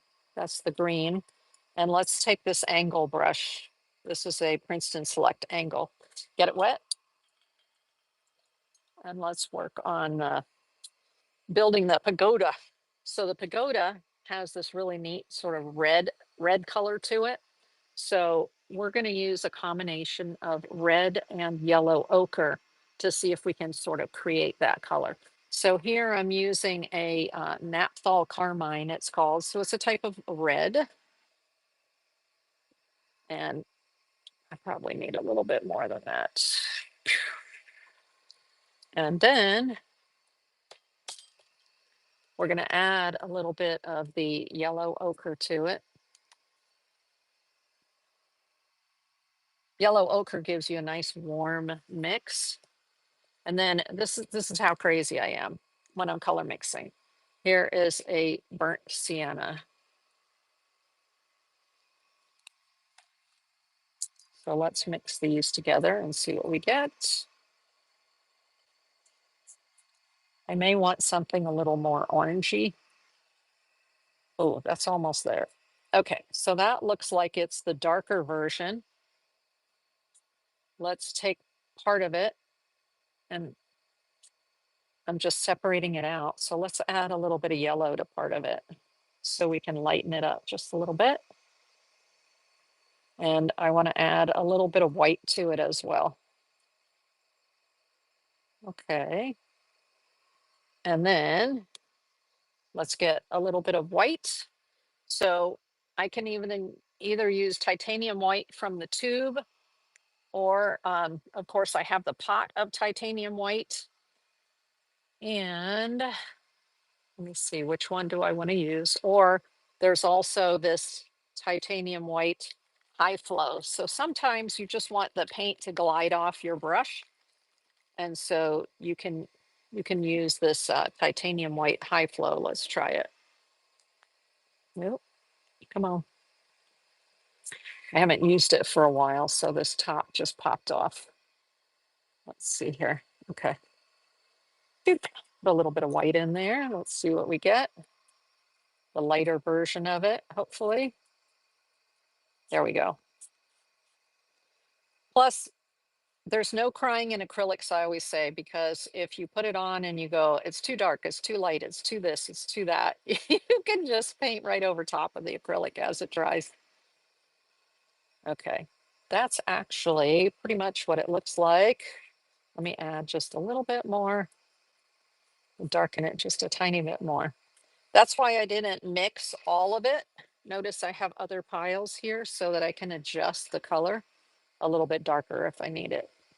Okay, there. That looks like it. Fab. Okay, so let's go ahead now and hey, Mariah Carey over on YouTube says hello. So let's create the gate. The reason I wanted to put some white in there is I want this to be opaque. So titanium white helps to make the paint opaque. And now I'm going to work on the slats of the gate over here. So we're going either side of this. Whoops. We're going to come here. And that's where the door is. So we're just going here like this. Remember how I said the nice thing about this angled brush is the way that you can do lines with it. It's like straight lines with it. I love that. Okay, so this is here. And the next one is a little bit shorter right there. And I'm just turning it around. So I have the end down here. So what I'm doing is I'm flattening the brush like this so that I can get a sharper edge right here. And now we've got another one right here. And another one right here. And it's going to go behind this plant right here, right? Because that plant is in the foreground. So I'm just going to do this back here. Now, if you're more comfortable working in tight spaces with a smaller brush, I like to use a smaller brush like this. So you see how small the head is there. I could use a smaller version of an angled brush, or this is also a bright, meaning it has that straight, it's a flat across the top. And so that sometimes will help me to get into tight spaces. And then, of course, we're beginning to get in between shrubbery here. You can always fix it and put more green over top, or here I can take some of the color off if I feel like it went in the wrong place. There we go. And it continues just a little bit more. Let me do this here. And then right there, a little bit down. Oops, it should be closer, shouldn't it? It should be a little bit more this way. Okay, there we go. So I can always come in with this little one and just adjust this a little bit. This little brush is great for doing, getting a little bit of detail in there. Plus, this doesn't have to be your last layer. There could be more layers as well. Now, let's go over to the other side. And we've got one over here. It's the same height like that. And it disappears behind that greenery. Okay. And then we've got a few more here that also kind of disappear behind greenery. So we'll just sort of do that. Now, I got them a little bit too close together. So oftentimes I'll keep a small brush like this and I'll make it damp so I can go in and right now get some of that out of there. So you see how I'm pulling some of it out. The layer underneath is dry already. So I'm able to just use a little bit of water and pick some of that up off of there. Okay, cool. And then there's a little bit more down here. Where is that? Just like a little bit more here. Just part of it showing. All right. So we've got some of the fence going on. Let's do the gates. The gate on the inside here is a little bit darker. So let's pull from the darker version. And the gate comes from here. And it kind of goes at an angle like this and an angle like this. And there's the gate. Now with the gate, you can always come in later with a brush and put in little details on the gate. If you want to add little lines or something, you would use one of those liner brushes like this and come in and put some lines in. Okay, and then this side right here, same. I have the gate here. There we are. Come on, gate. Nice. And it goes like that. Fantastic. Let's bring this one a little bit more. All right. Good, good, good. So at least we've got, there's some greenery over top of this side of the gate right here. Now, for this top part where it's dark, I'm just going to use this and then throw a little bit of the blue in with it. So you see how we still have a little bit of the wet blue over here? So I can kind of create a bit of a shadow. And also the fact that the blue is underneath, when it dries, that can also help it to be darker. Okay, there we go. And then we've got the lightness. It actually is a little bit darker right here. So it's a little bit darker. I'm just darkening that just a tiny bit because underneath the rim of the lid there, and I'm just dabbing it. Okay, so now let's get, we've done this part here and this part. Let's put this roof over it. Now the roof is kind of a gray color. That's why I left the white here. And let's see, how can we be creative to come up with a nice gray color?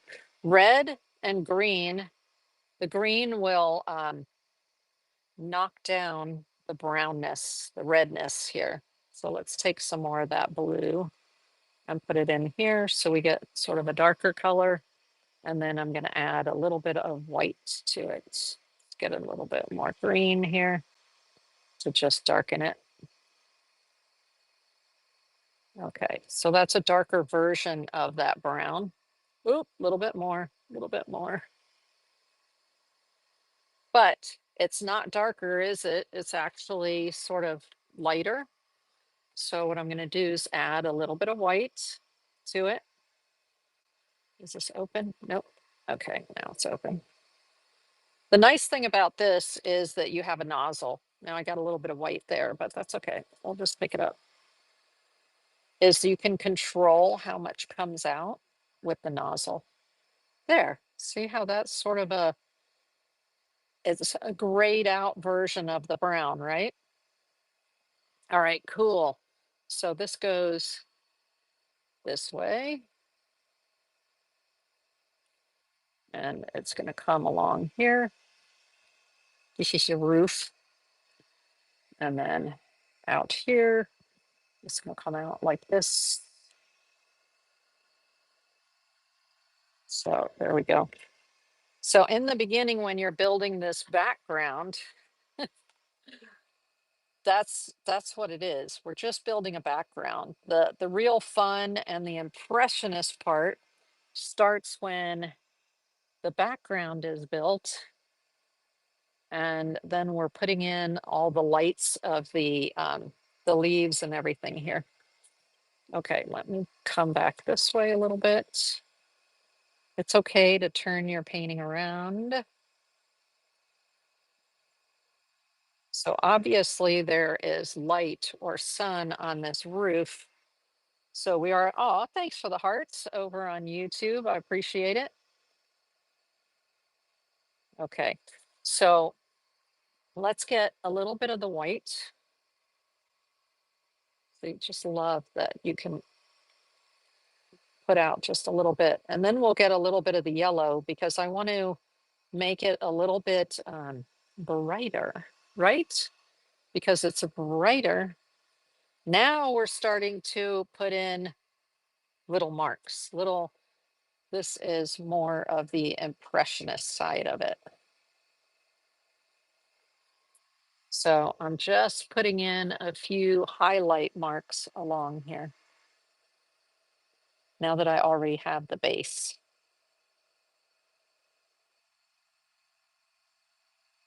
Okay, so we're beginning to get that. Now, what you're gonna find with acrylics, similar to watercolors, is that they generally darken as they dry. So we're just getting the basics out here, and then it's likely to darken as that dries on us. And so we'll have to come back and add lighter and lighter and lighter on there. Okay, so I am going to take a little bit of this dark, and across here, there is a, right? Because normally when you have a fence, you have the cross part that goes like this as well. So I'm just going to right now add the cross part right there. And I'm going to do the same over here.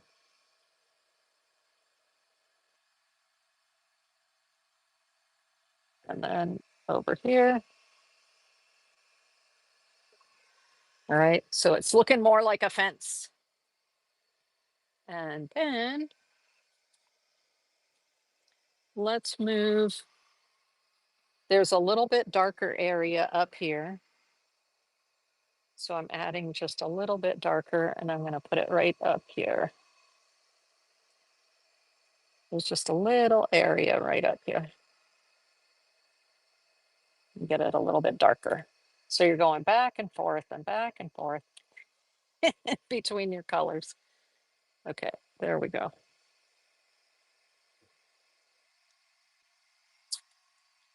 Right, and then a little bit more of the dark. Now what happens is I always end up having to put more blue on my palette. Always, always, always, so I can get more of the darker.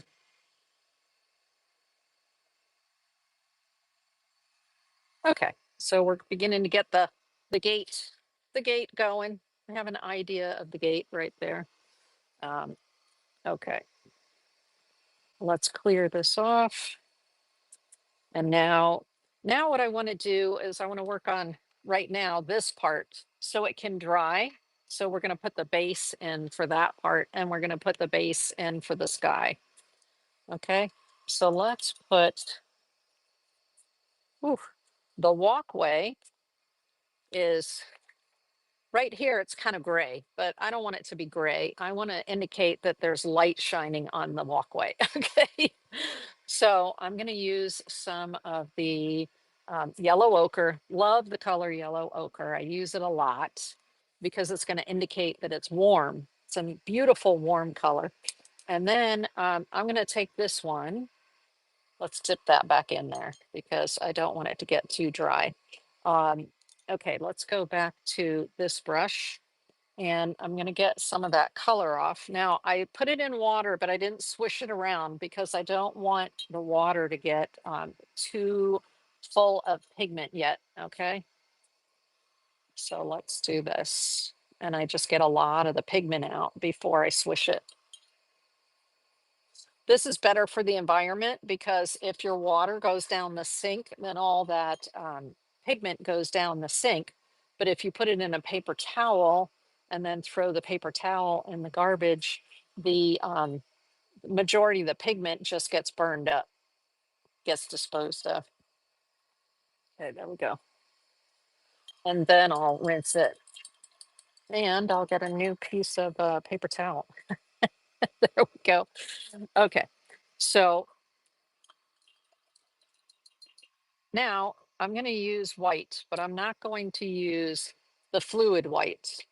I'm going to use the tube white. And it's because I'm going to put out more white like that.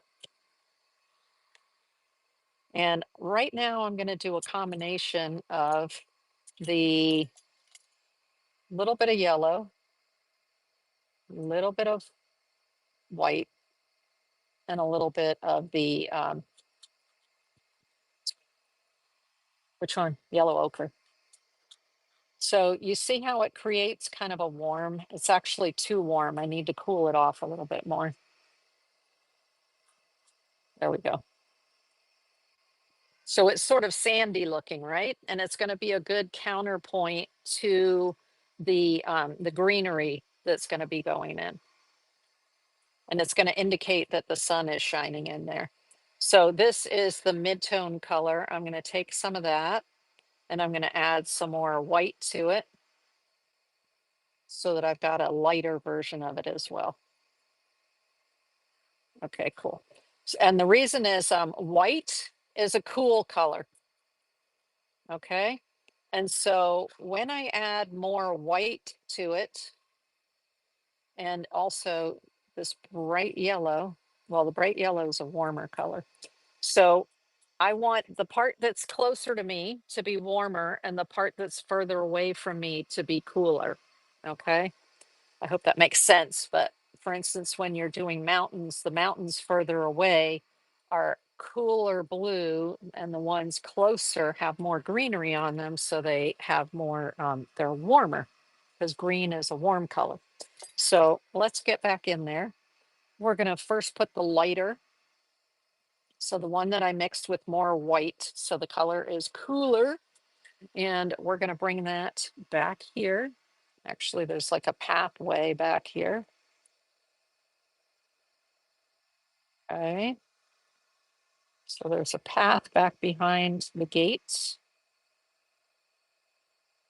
And I'm going to bring it up inside here. Now I want to keep this wet because what if I have to repair something here? That's where I use my spray bottle and I just keep my paint wet as I'm working. Okay, so let's just do some strokes here. These are the further away strokes. Let's do this. This is to show that there's a pathway back there. And then we've got it coming in, coming in. And now, as it gets closer to me, I want to warm it up. So I'm adding the darker, the one that has a little bit more yellow, a little bit more warmth. I'm bearing in mind where my shadows are, right?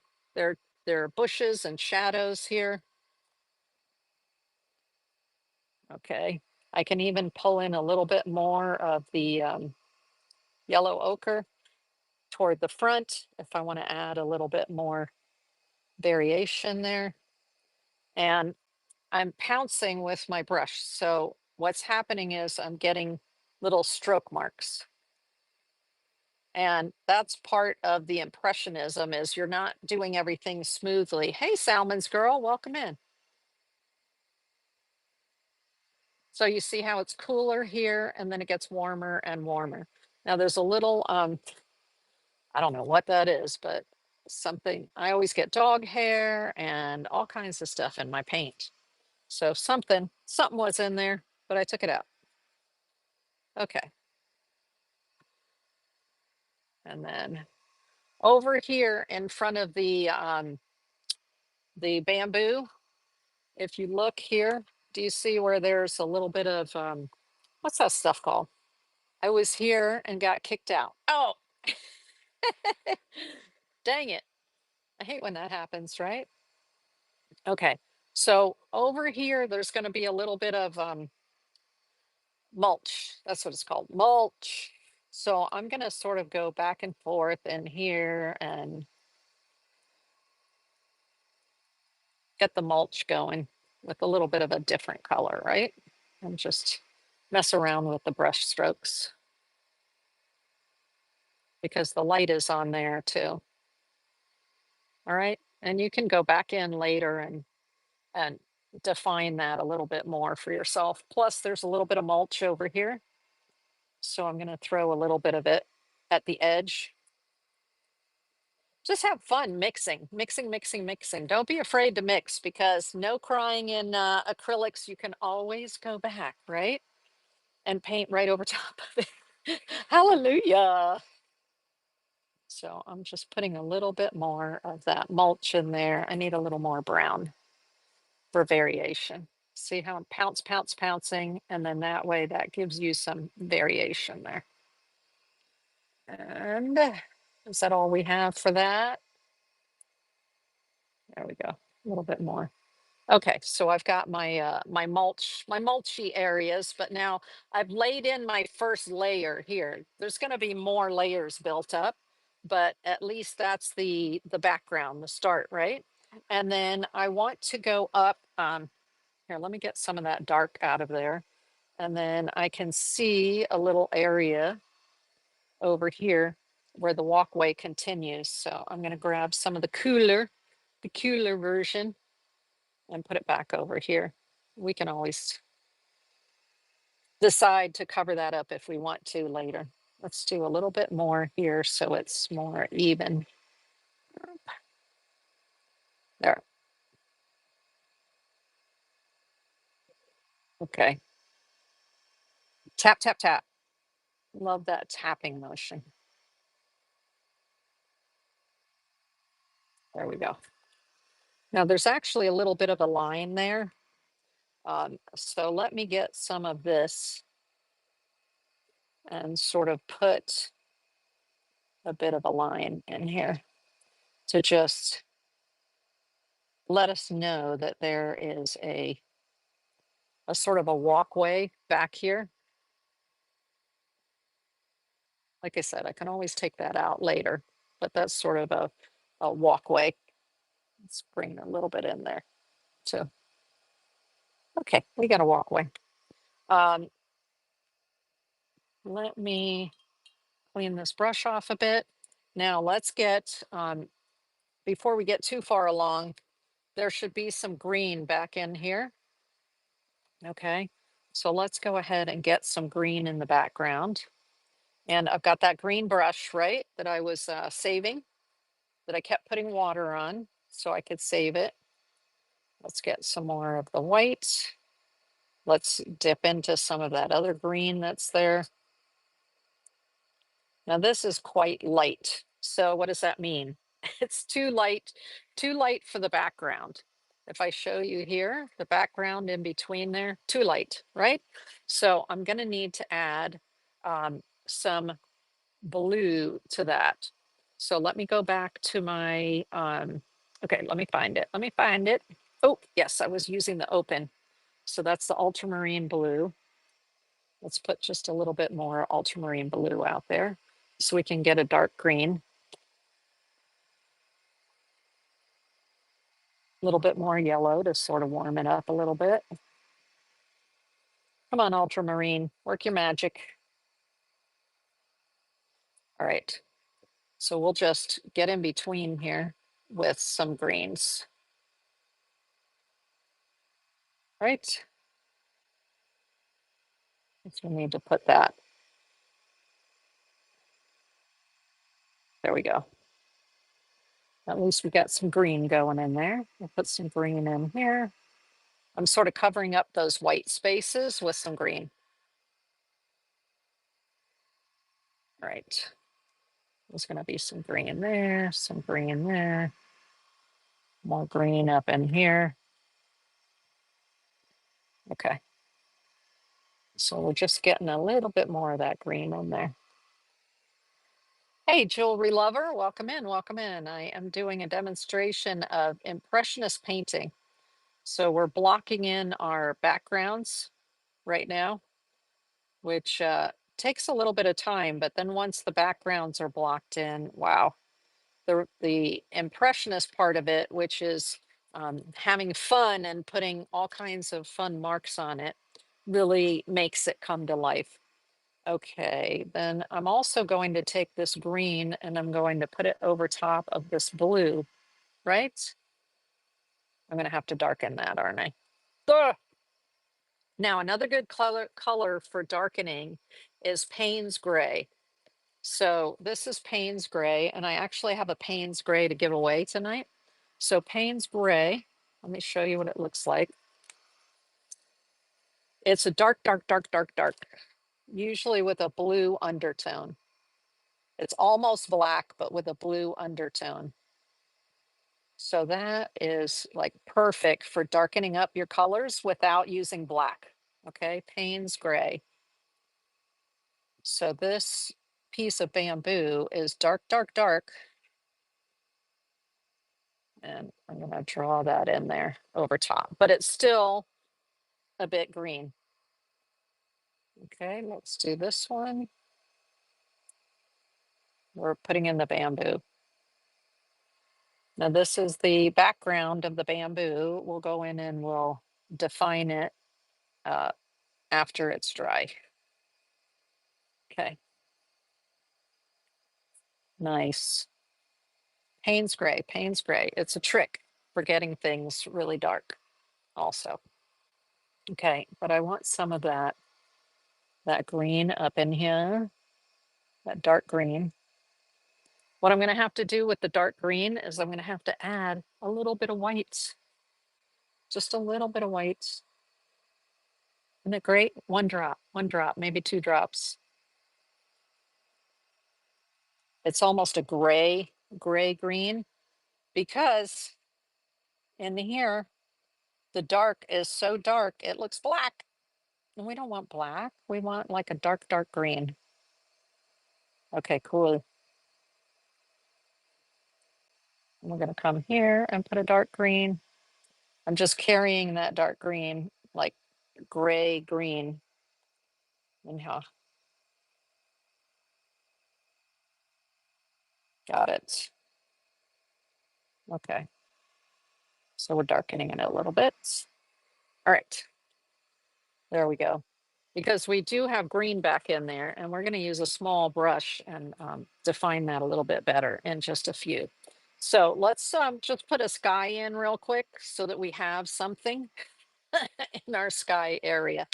Um, so what colors do I want to use? Let me use this brush, and I'm going to get most of the color out of it first with just dipping it in the water and then putting it on my paper towel. Lots of color, right? I love how pigmented these paints are.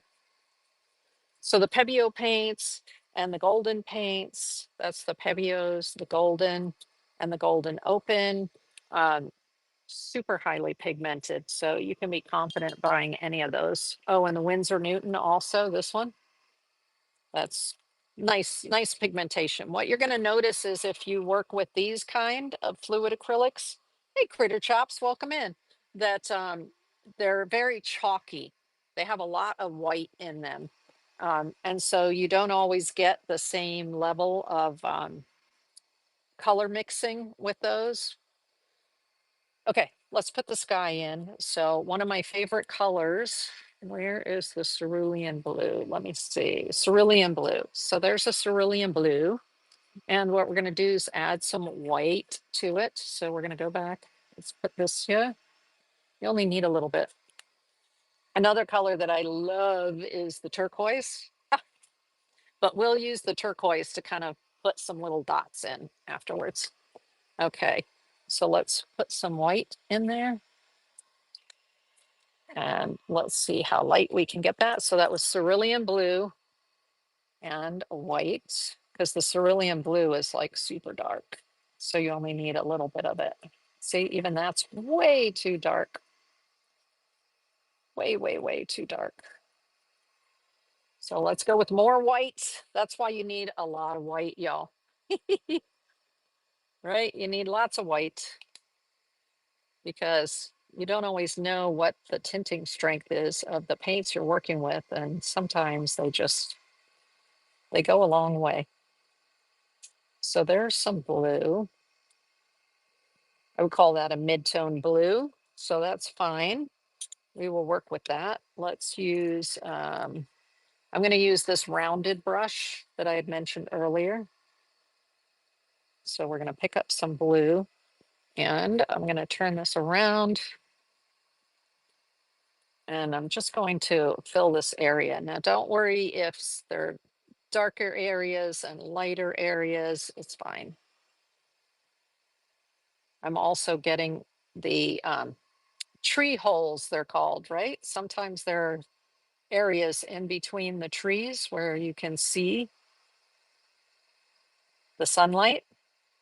So if you see little white areas, just fill them with a little bit of blue like that. Okay. And we'll just cover this up. It's okay that I went over top of the that. If I want to clean it, what do I do? Take a little bit of water. Let it say ooch. There we go. I was not quite clean enough yet. But see, it doesn't matter because I'll go back over it. Because what? There's no crying in acrylic, y'all. Okay. I'm just adding some sky holes. There we go.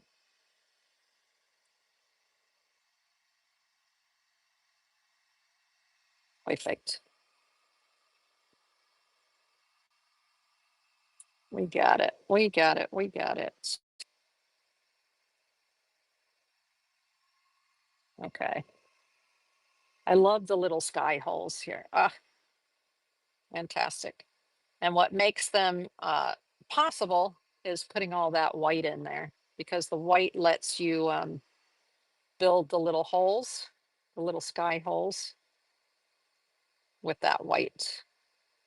And you can just cover up the sky holes later. It doesn't matter, just in case you decide you want to put green over it. It will not be a problem at all to put green over top of it.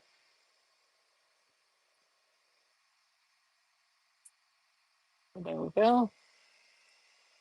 Oh, almost, almost, almost. So I'm not going to put it, the sky ends sort of back in here. Okay. Yes, there are little sky hole areas in amongst the trees, but I'm not going to do a sky holes down here. This is just going to get greenery. Okay. Greenery. There we go. A little bit more there, a little bit more there. Okay. Now I'm going to spray my palette because I don't want that blue. I don't want the blue and the brown and the other areas there. I don't want them to become dry, right? Which is what happens with this kind of stuff. Okay, let's do a little bit more here. And if you did not see the picture that we're working from, it's a gate at the Japanese gardens up in Palm Beach in Florida. Okay, so I'm just building this up just a little bit more. Like I said, I can go right over top of these sky holes with green. It'll be fine. So do not worry, just have fun and put plenty on there. Okay? So this just looks like a big blob right now, but it'll make sense shortly. Okay. So we've worked in our background. Now let's get to the part where we do this greenery that's so much fun in here. Oh, so much fun. Plus with the sky, we're also going to refine the sky a little bit more as well later with by adding some more white or maybe warming it up with some other this yellow and then putting it in there. All right. Fabulous. Fabulous. Nice. It's already beginning to look impressionist, right? Already beginning, already beginning. All right. So let me do this. Hey, Carol Art, welcome in, welcome in. Let's make sure everything stays wet here. If I had all these colors in my stay wet palette that I had shown earlier, then they would stay wet because this is the stay wet palette. If you weren't here earlier, this has a sponge in it underneath and a special paper from Masterson for stay wet. And that keeps everything that's in here very wet. Fabulous, fantastic. And so if you were working with paints, acrylic paints like this, you could have them in a stay wet palette. Normally I mix the colors on a palette, a throwaway palette like that. And then I use my palette knife and scrape the color up and put it inside here to work with it for a longer session. But this is called a Masterson Stay Wet palette, and it'll be linked in the description of the video. Okay, so let's get to, there we go. There's our picture. Let me, we're going to mix some more whites. Actually, I mean, I'm sorry, greens, but actually we're going to use some convenience greens, right? Like what I had said before. What do we have here? We have permanent green light. So I'm going to put some of that out. Boop. And then we have, this is called hooker green. That's a nice dark green right there. Dark green. And then of course we want plenty of whites. So let me put out some more white. We've got yellow up here. So let me put some more white here. This is that Studio Acrylics. The Studio Acrylics I find stay a little more wet longer than the Origin Acrylics, but the Origin Acrylics have more of the single pigments than this one does. Oh, and another thing, see this Naples yellow? So I kind of mixed a Naples yellow there, but I'm going to put some Naples yellow out because I can use that to warm up a color instead of whites. Because what? White is cool and maple yellow is warm, right? And here is this beautiful green pale. Boop. Okay, so now we're going to play with some of these. And which brush do I want to use? This was the green brush. I'm just going to dip it in water so it's got plenty of moisture to it. And oh my goodness, I'm getting covered in acrylic paint, which is normal. And so I'm going to start with some of this dark green, but I'm going to add a little bit of, you know what, the white makes it too cold. Well, the cold's fine for the background, right? So you want warm colors closer to you and cooler colors as they move away. So let's do the, this is the Hooker's Green, which is a nice dark green with a little bit of white to make it a little cooler. And then we're just going to come in here and you know what? This is not the right brush for this. So, but I'm just going to start to dab. So this is where the Impressionist part comes in, where I'm going to dab it to create spots. This is the darker, right? So I'm not using it flat like this. I'm using it on its sides so that I can dab it and get a longer, something that looks more like a leaf.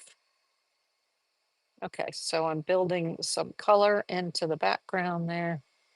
Now this color that I got, the tube, the Titan Green Pale is actually a cool color. So I'm gonna grab a little bit of that cool green right there. And the tips of these have that light green on them. So up here in the tree, and then let me get a little bit more sort of olivey like. This is where now you're going to start to have some permission to play, right? And you're just going to dab, dab, dab, dab, dab, dab. Now, a lot of this is very dark in here, but you know what? You don't have to paint it that way. You can lighten the parts that are up, up, up, up, up. But I'm using cool colors. So I want the Hooker's Green and this using white and using this nickel titanate up here. So I'm interpreting the leaves at the top are cooler up there. And then as I get down here, they're still quite dark. Let's add a little bit of this other green in there so I can get some variety going there. There we go. So now I'm starting to get some variety in my marks. This is where you can just play and have fun. Now that you've built your base and create the impression here. And I'm dabbing like this to get the color on, okay? And flicking it so I can get it to um, give me sort of a leaf-like look to it. Okay. So now that's with the sort of a mid-tone green over top of the dark. Now let's, it is going to get a little bit darker down in here. So let's go back to the dark and grab a little bit of this nickel titanate. So when you lay your colors out, just play and adjust the colors as you need to. And look at your reference. So I need something a little bit darker here up in this area. What do I have over here? I have the Payne's gray. So I can darken up my color if I need a little more drama out here.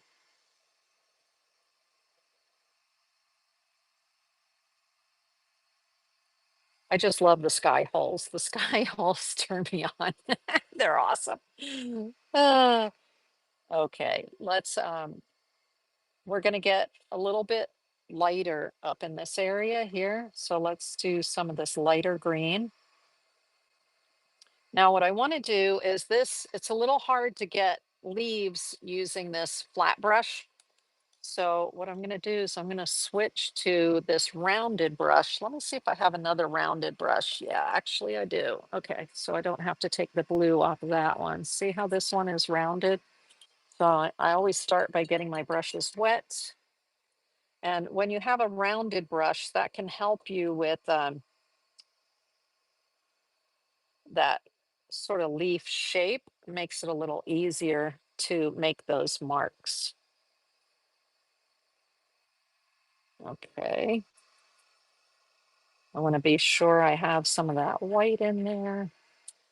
Let's say that the leaves, the interesting thing is there are some leaves over here that are lighter.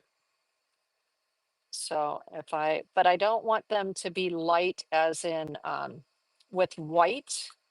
I want them to be light with a warm color because the sun is on them, right? So I'm adding a little bit of this Naples yellow and I'm bringing that color in and over here just to give the suggestion of the overhang, the overhanging green. Okay. But you definitely need a bunch of that titanium white or Naples yellow. You need something that is opaque so that you can put the opaqueness in. Okay, cool. Cool, cool, cool. All right. Now I do want, there's a little bit more of this warmer. So I'm putting the Naples yellow in there. Over here, there's overhanging a little bit of brighter green. So I'm just putting those in over top of here.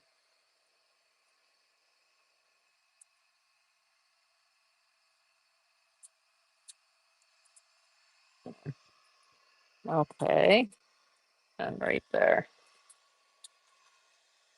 Let's see what else we have. We have more of the light green. So this is the process, okay? Going back and forth and back and forth.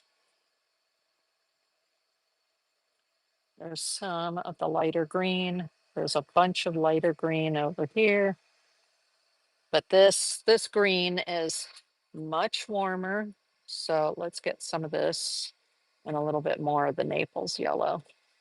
So you can either use buff titanium or Naples yellow to get this sort of green that's more warm to come in this way.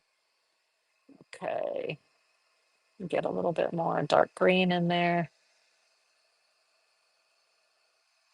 And just dab, dab, dab away and build up. Now there's that little bit of, it's okay that there's a little bit of darkness underneath there because there is a bit of a shadow there. Let's put some of that in there. Now, you can also go with a little bit of yellow and white in with this green. So the yellow will help warmify it. And so you have something that's more like a yellow green. I found you were on Whatnot. Thank you for what you do. I'm excited to learn more. Excellent. Thank you. So this is like a yellow green. Do you see how I picked up some of the yellow there? Because I wanted something that was more yellow green. And so I'm actually going to pop that in here because it's nice that it goes over top of that darkness underneath it. And the colors up closer to you should be more, um, have a little bit more of this sort of yellowy green feel. And let's do some on the other side over here too. Like this, bring a little more yellow into it because the ones that are here should be have some sun on them. Okay, so you just work that in. But from an impressionist standpoint, you're just going back and forth. You're adjusting your colors, laying one on top of the other like this. Okay, what's closer to you is going to be more warm, so more yellow.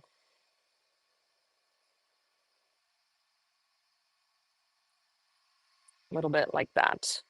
And then I want to work just a little bit more on this bonsai because I want you to see how that sort of will take shape. Now, normally what I do is I work on a painting and then show you techniques, but I don't always get the painting finished during a workshop. So I do go back and finish the artwork and then show you at the next workshop what the finished artwork looks like. Okay, so let's go in with a little bit. I want some of the rich dark underneath here. This is for the bonsai, okay? So I'm thickening up the paint a little bit and putting it in. This is the hooker's green. And I'm going over top of the dark that I had in there. Like this. And then we're going to go, oh, there's a little bit more up here and another one up here.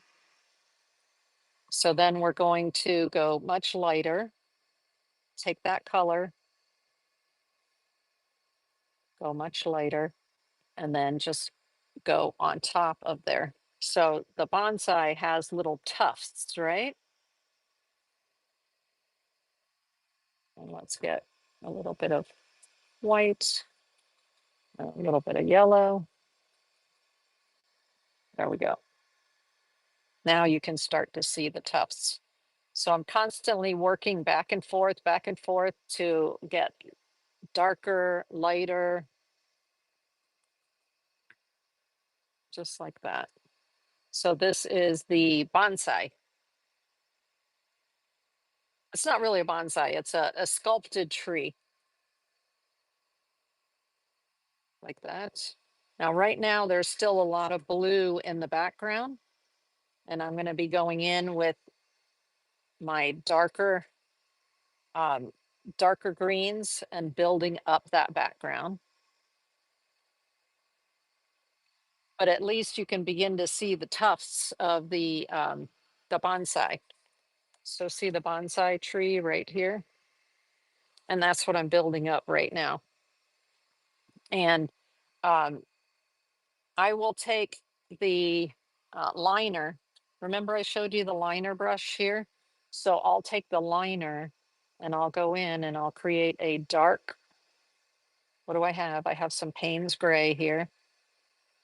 So I will create a dark tree, like a dark brown, and then come in here and I will be drawing in some of the tree trunk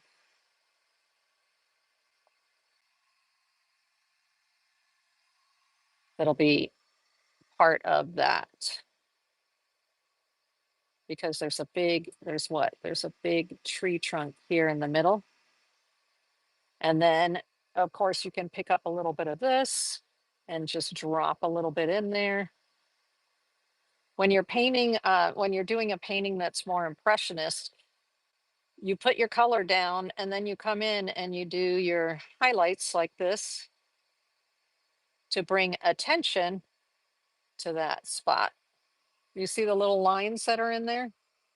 So back and forth, back and forth. I could even take some of this Naples yellow, mix it with some of this brown and bring that in along the edge. This is what the liner brush is for. Remember I had mentioned that you're going to want to come in and do some details with the liner brush. So this is as you get further along and you're ready to put in details, this is what you do. You can draw in the details with your liner. There we go. That's, and then I would also take a little bit of this Naples yellow and then bring it in here. Make just some dots in there. Dots, dots, dots. I love the finishing part of doing these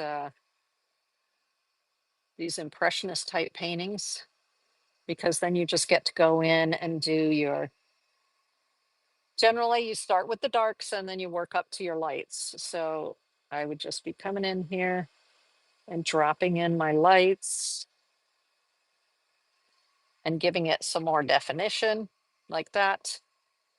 And I'll use this little brush and I'll go in between each one of these here. I'll build up more of the bonsai and more of the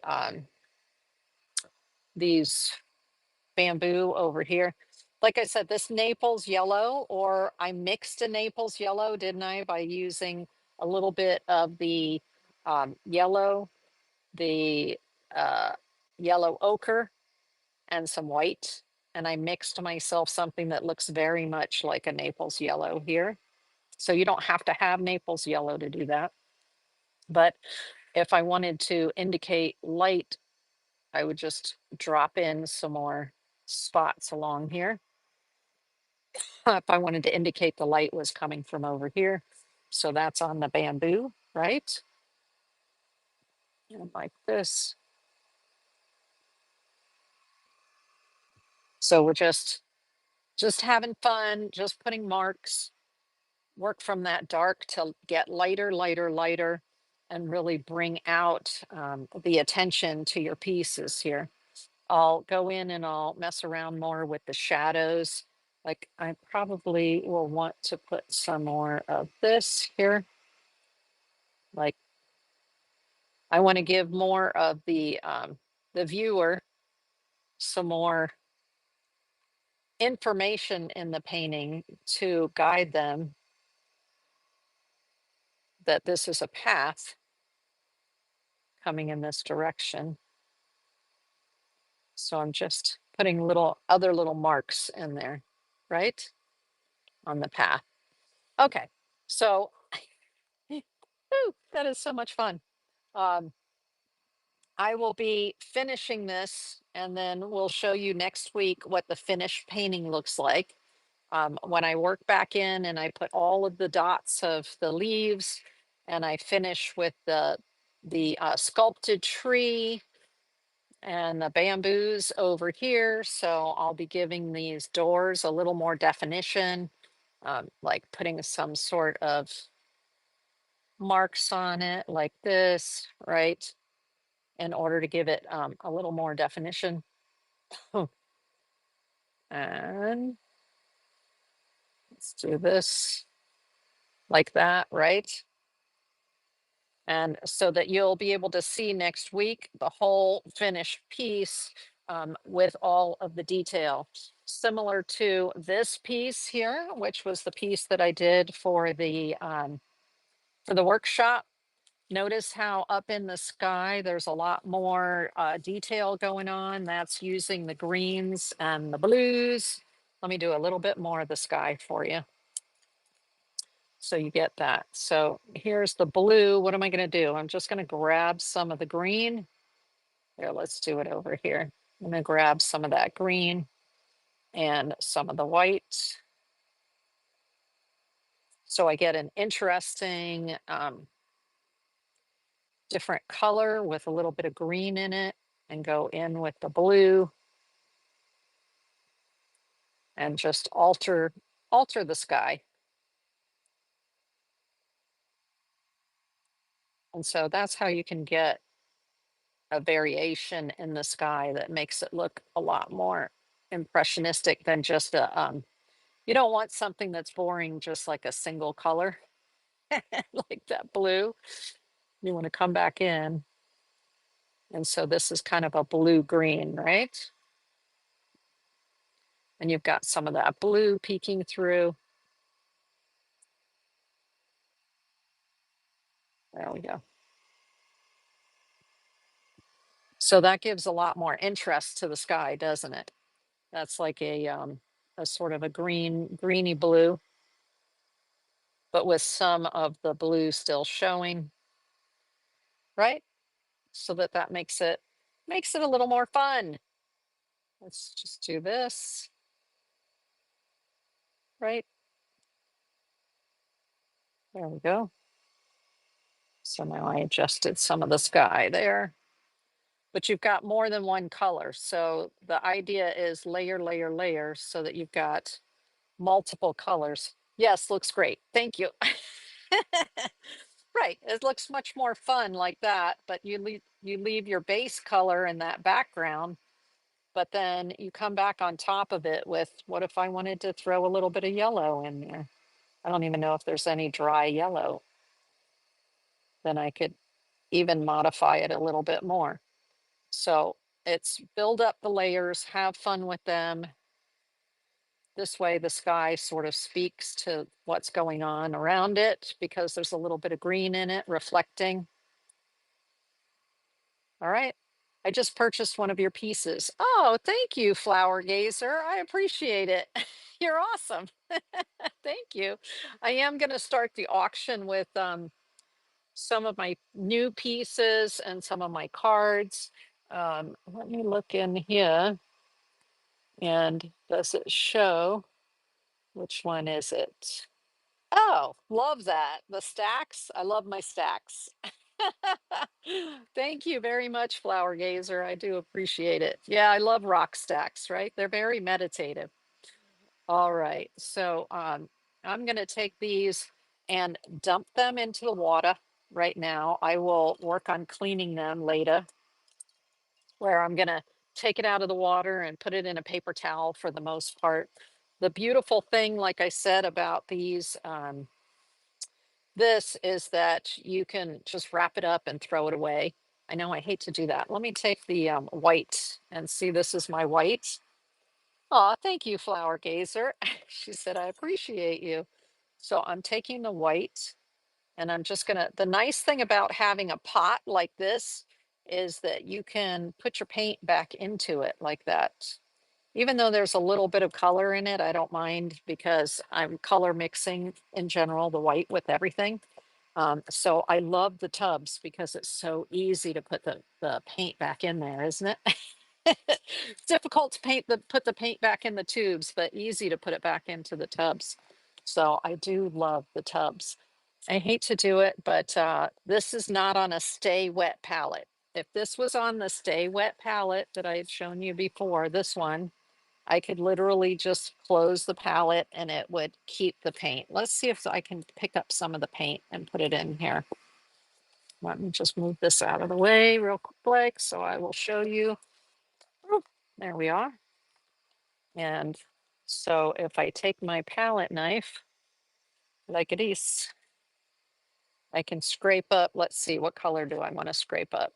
I like this brown that I made. So I'm going to scrape that up and put that right there.